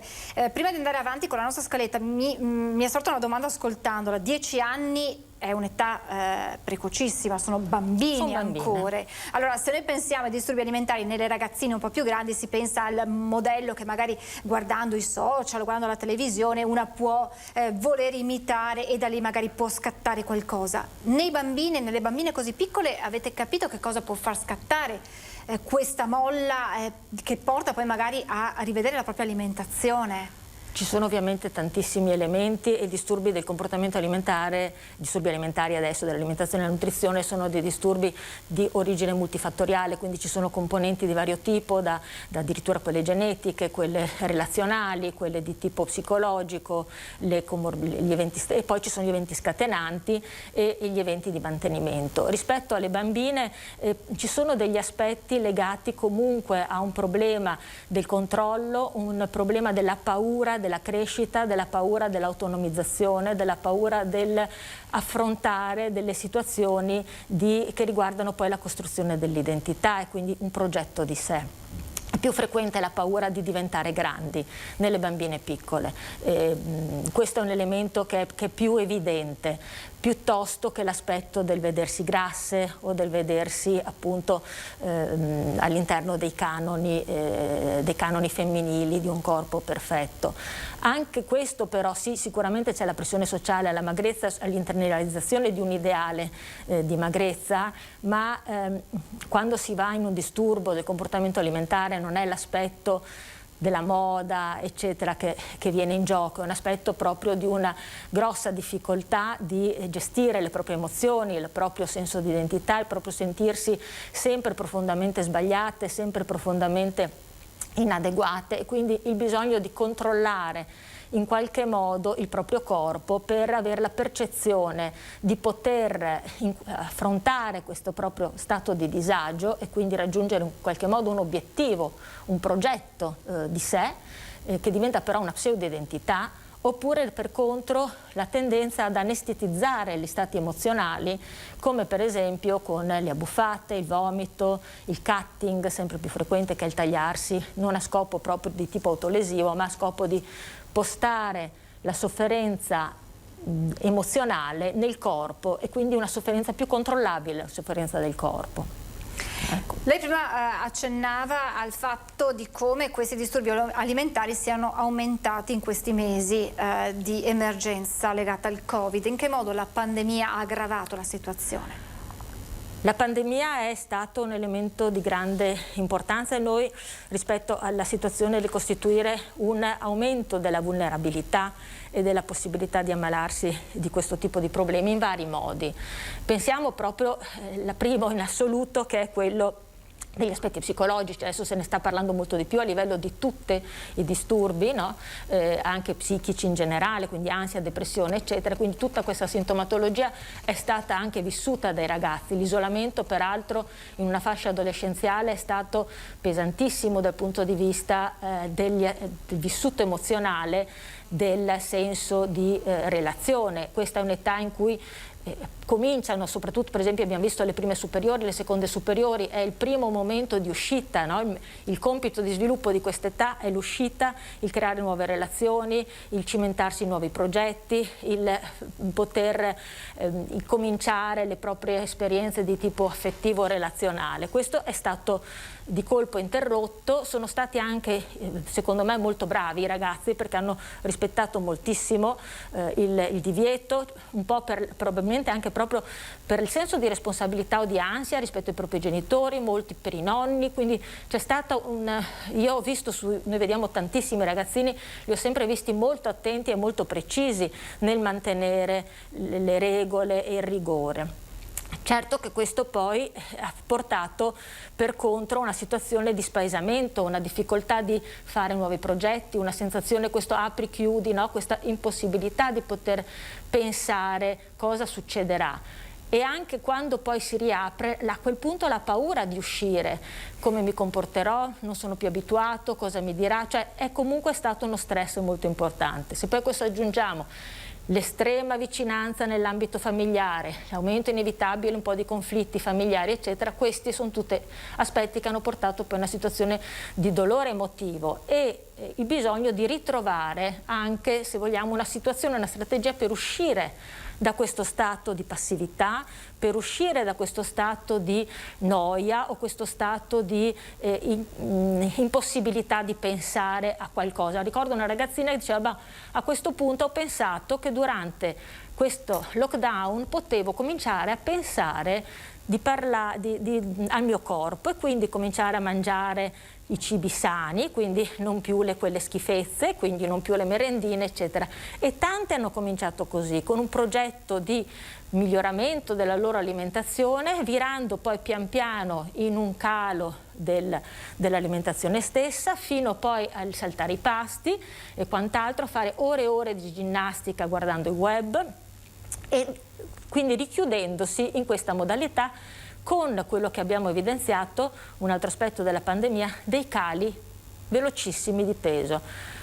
Questo forse in parte legato alla persistenza dello stress, forse in parte all'età, perché in generale noi abbiamo visto, e ha riportato insomma nei vari lavori, nelle varie osservazioni cliniche, le più piccole, le ragazzine più piccole, quando cominciano le restrizioni sono molto più rigide di quelle più grandi, quindi il calo di peso è velocissimo, a volte bloccano anche l'assunzione di liquidi, quindi si trovano a perdere 10 kg in poco tempo, in un paio di mesi, 2 o 3 mesi, cioè hanno dei cali velocissimi. La interrompo un attimo perché abbiamo una telefonata in linea. Pronto? Buongiorno. Buongiorno. Prego, buongiorno. Buongiorno. Io volevo chiedere un consiglio alla dottoressa. Più che altro vorrei capire l'atteggiamento dell'adulto quando intuisce che di fronte a una bambina o un bambino di età ovviamente inferiore ai 12 anni che ha un brutto rapporto con il cibo, ovvero mangia però si limita, non esagera mai e tenderebbe a viverla male la cosa, nel senso che molte volte si ha quasi la voglia di insistere, però con lo stesso tempo si ha la paura che insistendo magari si attua un atteggiamento contrario del piccolo. E quindi volevo chiedere alla dottoressa, quando di fronte a un atteggiamento che è un po' dubbioso del bambino, quando comunque l'adulto capisce che c'è qualcosa che non va, come comportarsi? Sì, grazie. Certo. Grazie signora. Sì, è vero, è importante perché i genitori osservano sempre, capiscono tante volte dei campanelli d'allarme, poi si è in difficoltà nel definire cosa si può fare. Allora, sicuramente anche il capire se ci sono delle situazioni emotive più stressanti rispetto a quelle che abbiamo appena detto della pandemia e che quindi ci sono attualmente, o quanto questo ha inciso. Soprattutto va valutato se c'è stato un cambiamento, no? È importante valutare se è un cambiamento di comportamento, se per esempio c'è una tendenza a evitare anche i pasti, se c'è una tendenza a giocare col cibo in maniera molto lenta, quindi a manipolare il cibo per non mangiare, se c'è una mancata crescita, perché l'elemento che è più importante nella fase prepubere è la mancata crescita, è su quella che anche noi clinici facciamo un po' leva, no? Quando abbiamo dei ragazzini o ragazzine che sono in una fase di età piccola, quando ci dicono ma io non sono calato, sì, ma il problema è che non sei calato, è che sono passati 6 mesi e non sei cresciuto neanche di mezzo centimetro, no? Nel senso che c'è un elemento legato anche alla mancata crescita non solo del peso ma anche dell'altezza, no? Su questo il pediatra può essere estremamente importante, anzi è il primo da consultare e da sentire. Nel caso questa situazione si può osservare per un po', può essere anche utile fare una valutazione che non è necessariamente, quando sono molto piccoli, direttamente andando come con il bambino o la bambina, ma possono essere anche un colloquio con i genitori, cioè a volte noi diamo la possibilità anche di poter parlare direttamente con i genitori in modo da cercare un po' di inquadrare la situazione e casomai poter seguirla un attimo prima di definire un eventuale intervento più attivo, ecco. Quindi è importante raccogliere questi campanelli d'allarme, parlarne con il pediatra, che poi è il primo, o con il medico di base, e dopodiché magari evitando questo passaggio di coinvolgere subito il bambino, fare un passaggio prima i genitori per capire che come muoversi e come anche magari osservare, perché magari per noi sono campanelli d'allarme preoccupanti, o magari invece non lo sono e invece magari possiamo inquadrare al meglio la situazione. Quando sono così piccini può essere utile, anche se no con un colloquio anche col ragazzino, anche perché appunto bisogna un po' uscire dalla paura di fare una valutazione, perché una valutazione, se si valuta che non c'è niente, come quando si va a fare l'elettrocardiogramma, ti dicono tutto a posto e fine, no? Nel senso che permette anche magari invece di parlare di alcune osservazioni, di alcune cose, di alcuni fatti e poi riportare le cose nel normale corso, ecco, questo è importante. Prima lei parlava di cali velocissimi, che vengono cali di peso molto rapidi nelle bambine, nei bambini, e questo naturalmente poi hanno conseguenze anche sulla salute generale del piccolo paziente. Sì, ecco, ce l'hanno anche non se sono piccoli così 12 anni, anche quando sono 15-16, perché il massimo noi abbiamo avuto l'anno scorso, ci ha un po' sorpreso questo dato, perché abbiamo avuto un aumento del 30% delle prime visite nel 2020, che è tanto ed corrisponde più o meno a quello che era riportato anche da studi online. Noi abbiamo mantenuto le prime visite in presenza centralizzandole tutte in via Pinelli e di queste però abbiamo fatto queste 188 sono le prime visite, 100 erano ragazzini sotto i 18 anni, quindi 100 erano minori, quindi tantissimi, con rapidi cali. Sono stati 23 ricoveri in pediatria per problemi legati al basso peso, alcuni anche più volte, perché c'è stata veramente una situazione di grossa importanza. E questo va inquadrato durante i mesi della pandemia, quindi magari non direttamente collegati, però insomma è stato un campanello d'allarme, immagino, nella vostra analisi. Sì, questo è stato un grosso campanello d'allarme.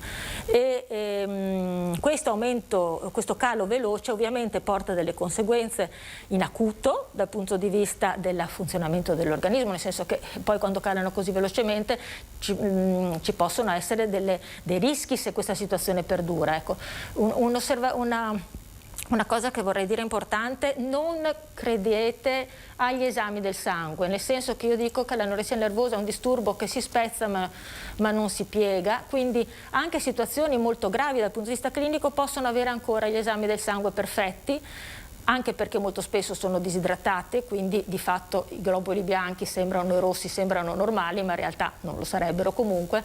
Ma prima che ci siano delle alterazioni a livello degli esami del sangue bisogna che ci sia una situazione molto grave e grave che dura da diverso tempo e quindi spesso dobbiamo anche ricoverare con situazioni non così alterate dal punto di vista degli esami del sangue, ma tutti gli altri indici clinici, quindi magari ci può essere una bradicardia, si vede che non c'è un miglioramento del funzionamento della persona, dell'aumento del peso e ci porta a ricoverare, perché sappiamo che se aspettiamo a quel punto poi anche gli indici, cioè anche il corpo si smette di funzionare. Il problema della questione del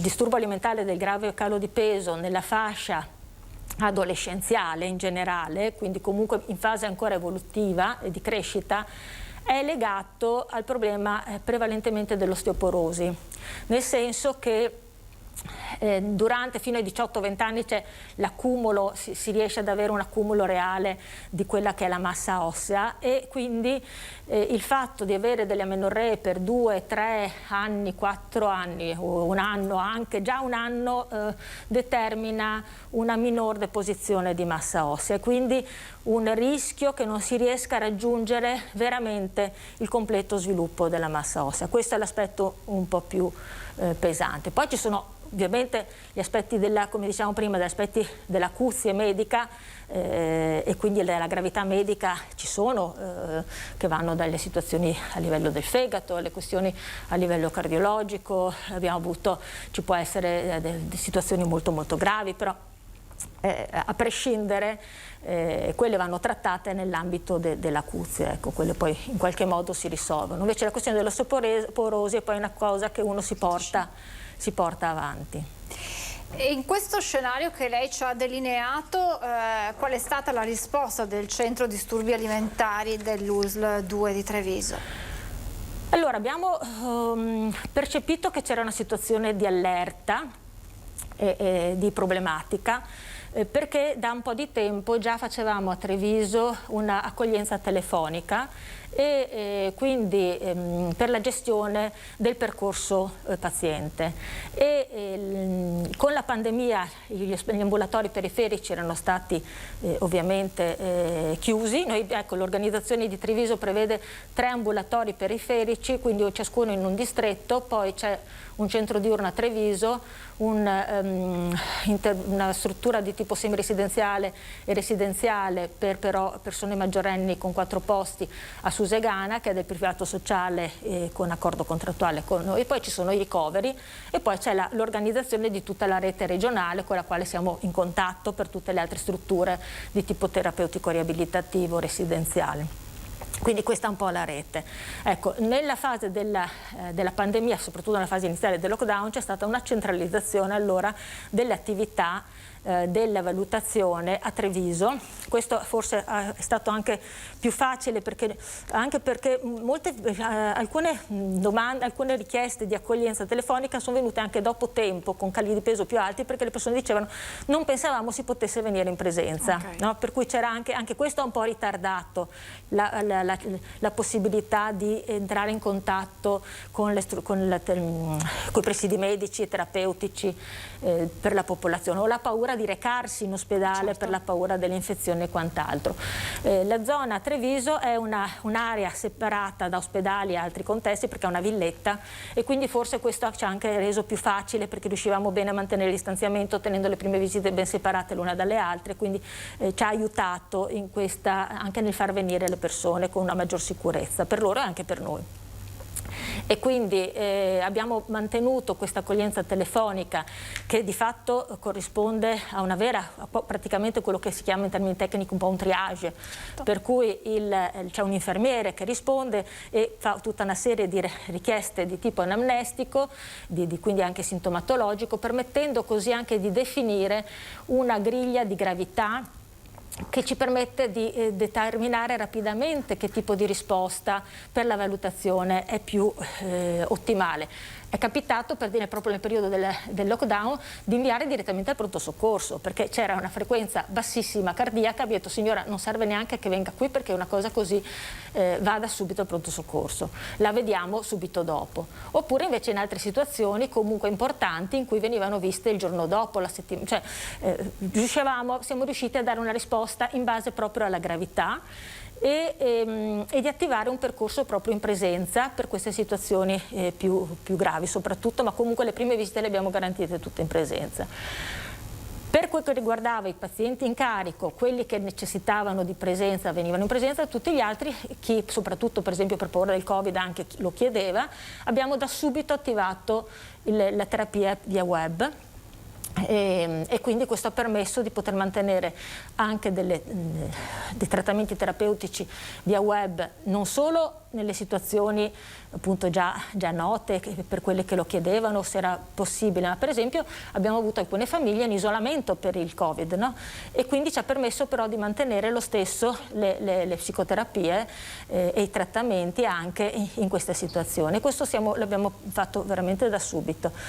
È stato fatto anche un gruppo di psicoterapia via web da subito, che è stato molto utile, perché nel momento abbiamo detto: come facciamo a vederle tutte? Abbiamo proprio organizzato un gruppo di ragazze, quindi di psicoterapia di gruppo, che ha aiutato anche a gestire quelle che erano le emozioni legate al problema di questo isolamento. Quindi c'è stata una risposta molto rapida e veloce dello staff, in accordo con la direzione generale, con il direttore di dipartimento, che ci ha permesso di continuare un po' l'intervento, mantenendo anche aperto per le situazioni più gravi il centro diurno, che mantenendo ovviamente i limiti del numero di persone eccetera, per quelle situazioni che erano a grave rischio di ricovero. Abbiamo avuto poi un collegamento diretto con i reparti ospedalieri, con la pediatria di Treviso in particolar modo, che peraltro nella situazione di emergenza Covid la decisione era: cosa facciamo, no? Le medicine sono in situazioni di grossa difficoltà e non sono ancora Covid free, quindi siamo riusciti a mantenere alcuni percorsi in centro diurno da noi delle situazioni più gravi, in modo che non arrivassero a quella gravità, e nel momento in cui la pediatria è diventata Covid free ci ha appoggiato anche delle ragazze che erano maggiorenni, quindi c'è stato veramente un tam tam di lavoro con la pediatria, con la nutrizione clinica, importante, perché ecco, questo va anche detto, non l'ho detto prima, a Treviso che abbiamo questa rete è anche un intervento di tipo, l'equipe è un'equipe come deve essere, di tipo multiprofessionale, quindi deve avere per forza lo psichiatra, il neuropsichiatra infantile, lo psicologo, il nutrizionista e le dietiste, poi col centro diurno abbiamo gli infermieri e gli educatori e gli altri operatori, che però sono di fatto afferenti ad altri dipartimenti, e quindi siamo in rete col territorio, in rete con gli altri dipartimenti, quindi il Dipartimento di Nutrizione quindi nutrizione clinica, i dipartimenti lo IAF, che è il Servizio Territoriale per l'Infanzia, Adolescenza e Famiglia, con i neuropsichiatri infantili, quindi c'è proprio una rete. Adesso un po' in sofferenza, perché tra maternità e spostamenti di colleghi siamo un pochino ecco, in questo momento dove la situazione epidemiologica sta rientrando, siete ritornati a fare in presenza, mantenete questa, preferendo insomma anche il consulto a distanza? No, adesso noi abbiamo, siamo in presenza. Alcune persone le possiamo continuare a vedere a distanza, questo ha permesso, perché poi c'è stata anche una possibilità a livello proprio aziendale, è stata una formalizzazione della possibilità di fare colloqui a distanza. All'inizio le normative non erano, si è partiti più in attività, per esempio con tutte le ragazze che vanno all'università, e questo ci permette di mantenere un po' in presenza, un po' a distanza, rendendo più facile la possibilità dell'intervento. Però la maggior parte la facciamo in presenza, ecco, adesso si fa. Ecco, in che modo l'ULSS aiuta, supporta le famiglie, le persone nell'identificare e nel gestire i disturbi alimentari? Prima lo ha accennato un po' con la domanda della nostra telespettatrice, ma andiamo un po' più nello specifico, dottoressa. Sì, di fatto sono stati fatti alcuni interventi, ma non sono ancora perfettamente strutturati, e se riusciremo a strutturarli noi resteremo più come consulenti, perché non ci sono ma anche se fossimo tantissimi non potremmo farlo, non avremo i numeri, che è quello di fare nella prevenzione primaria. Quindi noi abbiamo fatto degli interventi con le scuole o collegati alle scuole, ma soprattutto non tanto con i ragazzi, perché anche questo è da dire, non è utile per la prevenzione parlare di disturbi alimentari ai ragazzi, si deve parlare di identità, di ideali di bellezza in senso sano, quindi non uscire dall'avere la critica sui modelli stereotipati di bellezza, di corpo e quant'altro, ma ai genitori sì, nel senso che ai genitori è utile poter parlare di cosa sono i disturbi di comportamento alimentare, di quali sono tutti i segnali sentinella, quindi alcuni aspetti, alcune di queste cose le abbiamo fatte, bisognerebbe appunto strutturarle in modo più articolato. Abbiamo fatto alcuni interventi con i medici di base e i pediatri di prima scelta.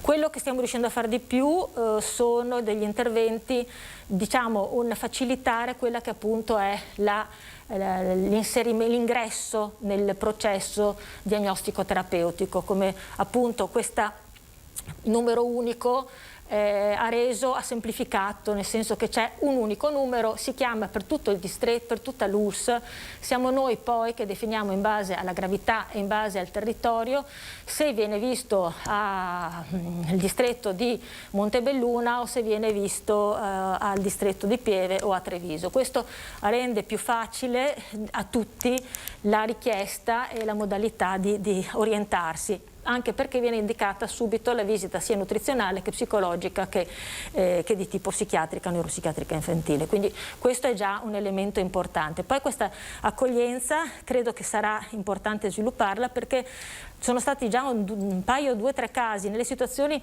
più complesse, no? Perché se un ragazzino, una quindicenne, una diciottenne recalcitrante, dobbiamo ricordarci che questi sono persone che quando stanno male hanno in realtà un sintomo che per loro è una risposta, è una soluzione a un problema emotivo, quindi non è che vengono tanto volentieri, non è che vorrebbero, sono i genitori che si accorgono e che ce li portano, no? Quindi finché sono minorenni, magari trascinati, in qualche modo ci arrivano, è più facile. L'età più complicata è quella dei 18 anni, poco più, 19 anni, anche perché la maturità è ancora poco chiara, c'è quella sensazione del dire bah, adesso sono grande e decido io. Allora, in queste situazioni abbiamo visto che è stato molto utile con la scheda d'accoglienza telefonica, tutta l'analisi della situazione, poi avere di nuovo un paio di collegamenti col genitore, aiutandolo a trovare un po' le parole per parlarne con la propria figlia, mettendosi in contatto noi e loro di più col medico di base, organizzandoci col medico di base su come poter fare, chi la chiama, prova a richiamarla nel caso andiamo a vederla. Insomma, credo che questo sarà un elemento importante da poter sviluppare per accedere e per trovare anche una modalità di risposta. Oltre al fatto, abbiamo fatto diverse volte dei colloqui con i genitori quando i figli non vogliono, le figlie prevalentemente ragazze, non vogliono venire, anche lì per cominciare a lavorare e poi vedere un po' alla volta, insomma alla fine un po' alla volta si convincono, in qualche modo si convincono. Allora noi dobbiamo fermarci, dottoressa, un attimo per la pubblicità e poi riprendiamo da qui ad inquadrare ancora di più i disturbi alimentari. Una breve pausa pubblicitaria e poi torniamo in diretta tra poco.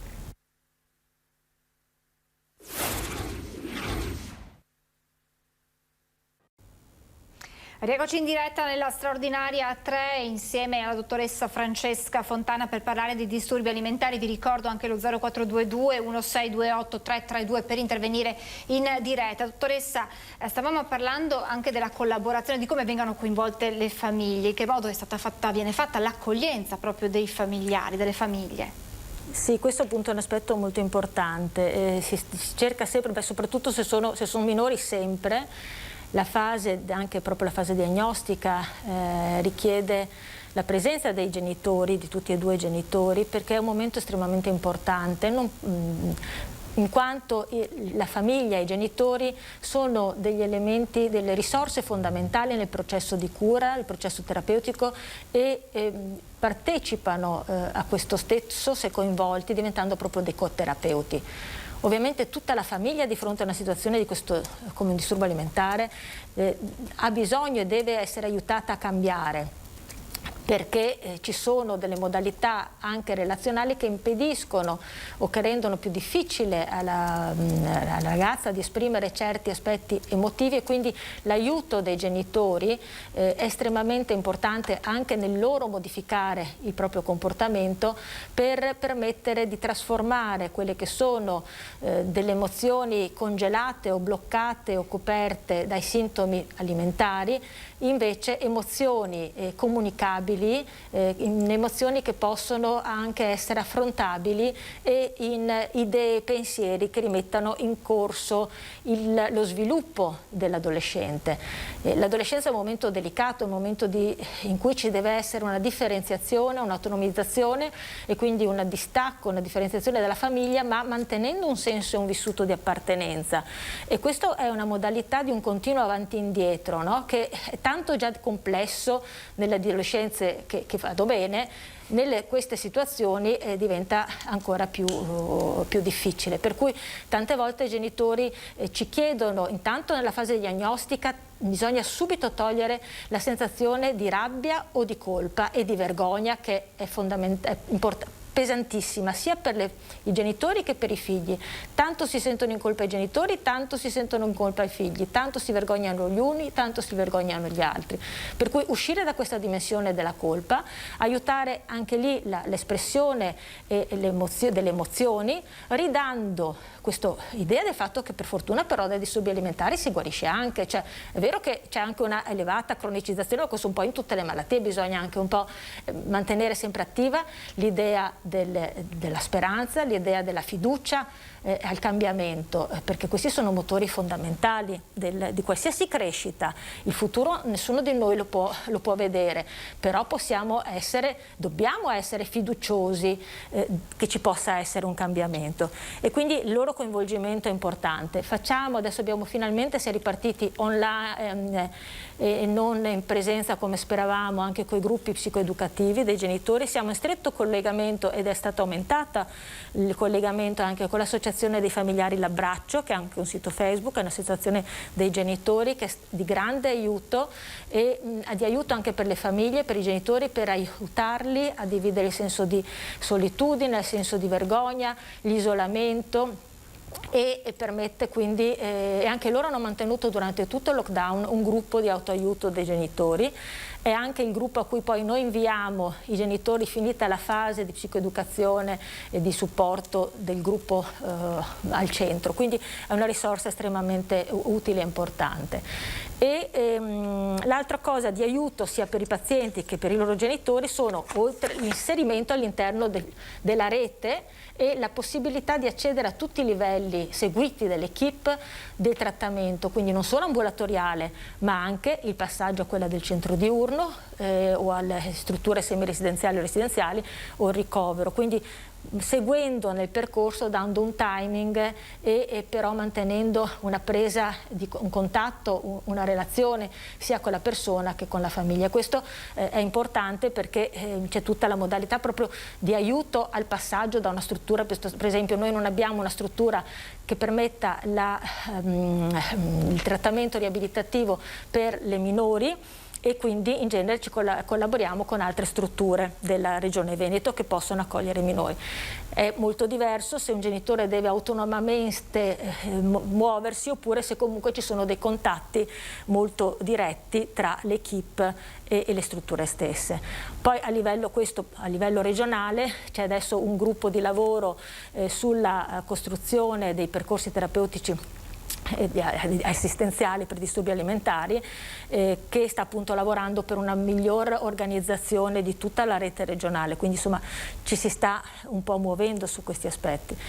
E la possibilità di capire che sono cure lunghe, perché tante volte i genitori si scoraggiano al primo momento di ricaduta oppure di arresto nel cambiamento, si preoccupano, ma non solo, si sentono delusi, impotenti, incapaci loro o le figlie, e invece bisogna aiutarli a sostenere che il processo di cambiamento è un processo lungo e che appunto però insieme loro, noi, la ragazza e tutti tutte le varie agenzie, persone coinvolte nella relazione, possiamo funzionare in maniera migliore. L'altro aspetto è l'appoggio al centro diurno.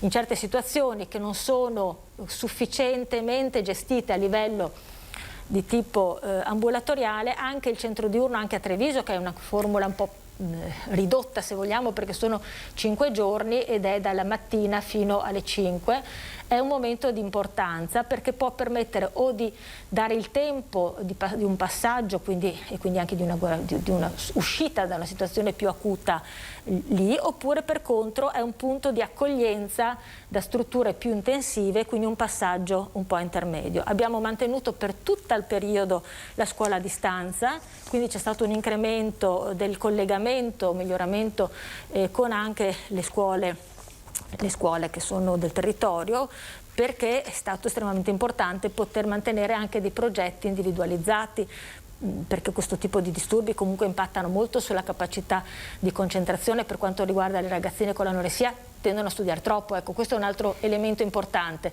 Quelle con l'anoressia tendono a studiare troppo, soprattutto in una prima fase, a stare sempre sui libri come modo per controllare lo stato di ansia e di tensione. Nell'ambito della bulimia spesso c'è invece l'opposto, questa difficoltà a partire con una modalità, quindi ci sono queste variazioni anche importanti. Ecco, questo direi. Abbiamo capito, dottoressa, che intanto, se la regia può inquadrare, questa è la pagina Facebook dell'associazione L'Abbraccio a cui ha fatto riferimento prima la dottoressa, e credo che la frase "non esiste il fiore perfetto, la bellezza e la meraviglia appartengono ad ogni singolo fiore" sia emblematica e sottolinei, insomma, sintetizzi quelli che sono stati i concetti di cui ha parlato la dottoressa Fontana. Dottoressa, abbiamo 1 minuto e mezzo, abbiamo capito come stiano aumentando questi disturbi alimentari e come la rete a supporto di chi soffre di questi disturbi si stia ingrandendo e stia cercando di rispondere al meglio a questa richiesta. Il quadro complessivo, insomma, di come vi state organizzando, di come pensate di evolvere proprio per dare questa risposta. Sì, stiamo cercando appunto di pensare a come migliorare le aree, le fasi di centralizzazione di alcune risposte, che permettono quindi anche di agire in maniera specifica su alcuni elementi, tipo appunto gruppo genitori, piuttosto che alcuni aspetti di psicoterapia di gruppo, che fatti a livello solo dei distretti diventa magari difficile da poter definire, ma soprattutto anche migliorare quello che è il rapporto con i medici di medicina generale, con i pediatri di libera scelta, aiutare altre agenzie a definire quello che possono essere anche i contatti per fare la prevenzione primaria, quindi agire sulla capacità di percepire, di cogliere gli elementi prima della situazione più critica, quindi prima che si insorga un disturbo, e quindi campanelli di allarme emozionali, come anche poi la possibilità di migliorare ovviamente il tipo di interventi e il tipo di trattamenti. Abbiamo anche il progetto di fare dei progetti più sull'area non verbale, sull'area corporea. Da tantissimi anni facciamo un laboratorio teatrale, arte e terapia, e anche stiamo pensando a fare dei lavori più di tipo proprio di psicoterapia corporea, un po' sostenuti da quello che sono gli ultimi lavori sul neurosviluppo, neuroni specchio, e quindi tutti questi elementi di questo tipo. Volevo solo dire il numero. Velocemente, prego, fa benissimo, prego. Il numero dell'accoglienza telefonica è 0422 32 29 61. Lo ripetiamo, 0422 32 29 61. Ed è tutto, grazie davvero alla dottoressa Francesca Fontana. Abbiamo parlato, inquadrato meglio quelli che sono i disturbi alimentari. L'importante è non avere vergogna, non avere timori, fateli avanti, e l'importante è affrontarli sin da subito per gestirli al meglio e aiutare chi soffre di questi disturbi alimentari, che avete sentito non essere isolato, ma un problema che sta aumentando. Grazie davvero dottoressa, grazie a voi per averci seguito, buon proseguimento di giornata, arrivederci. Arrivederci.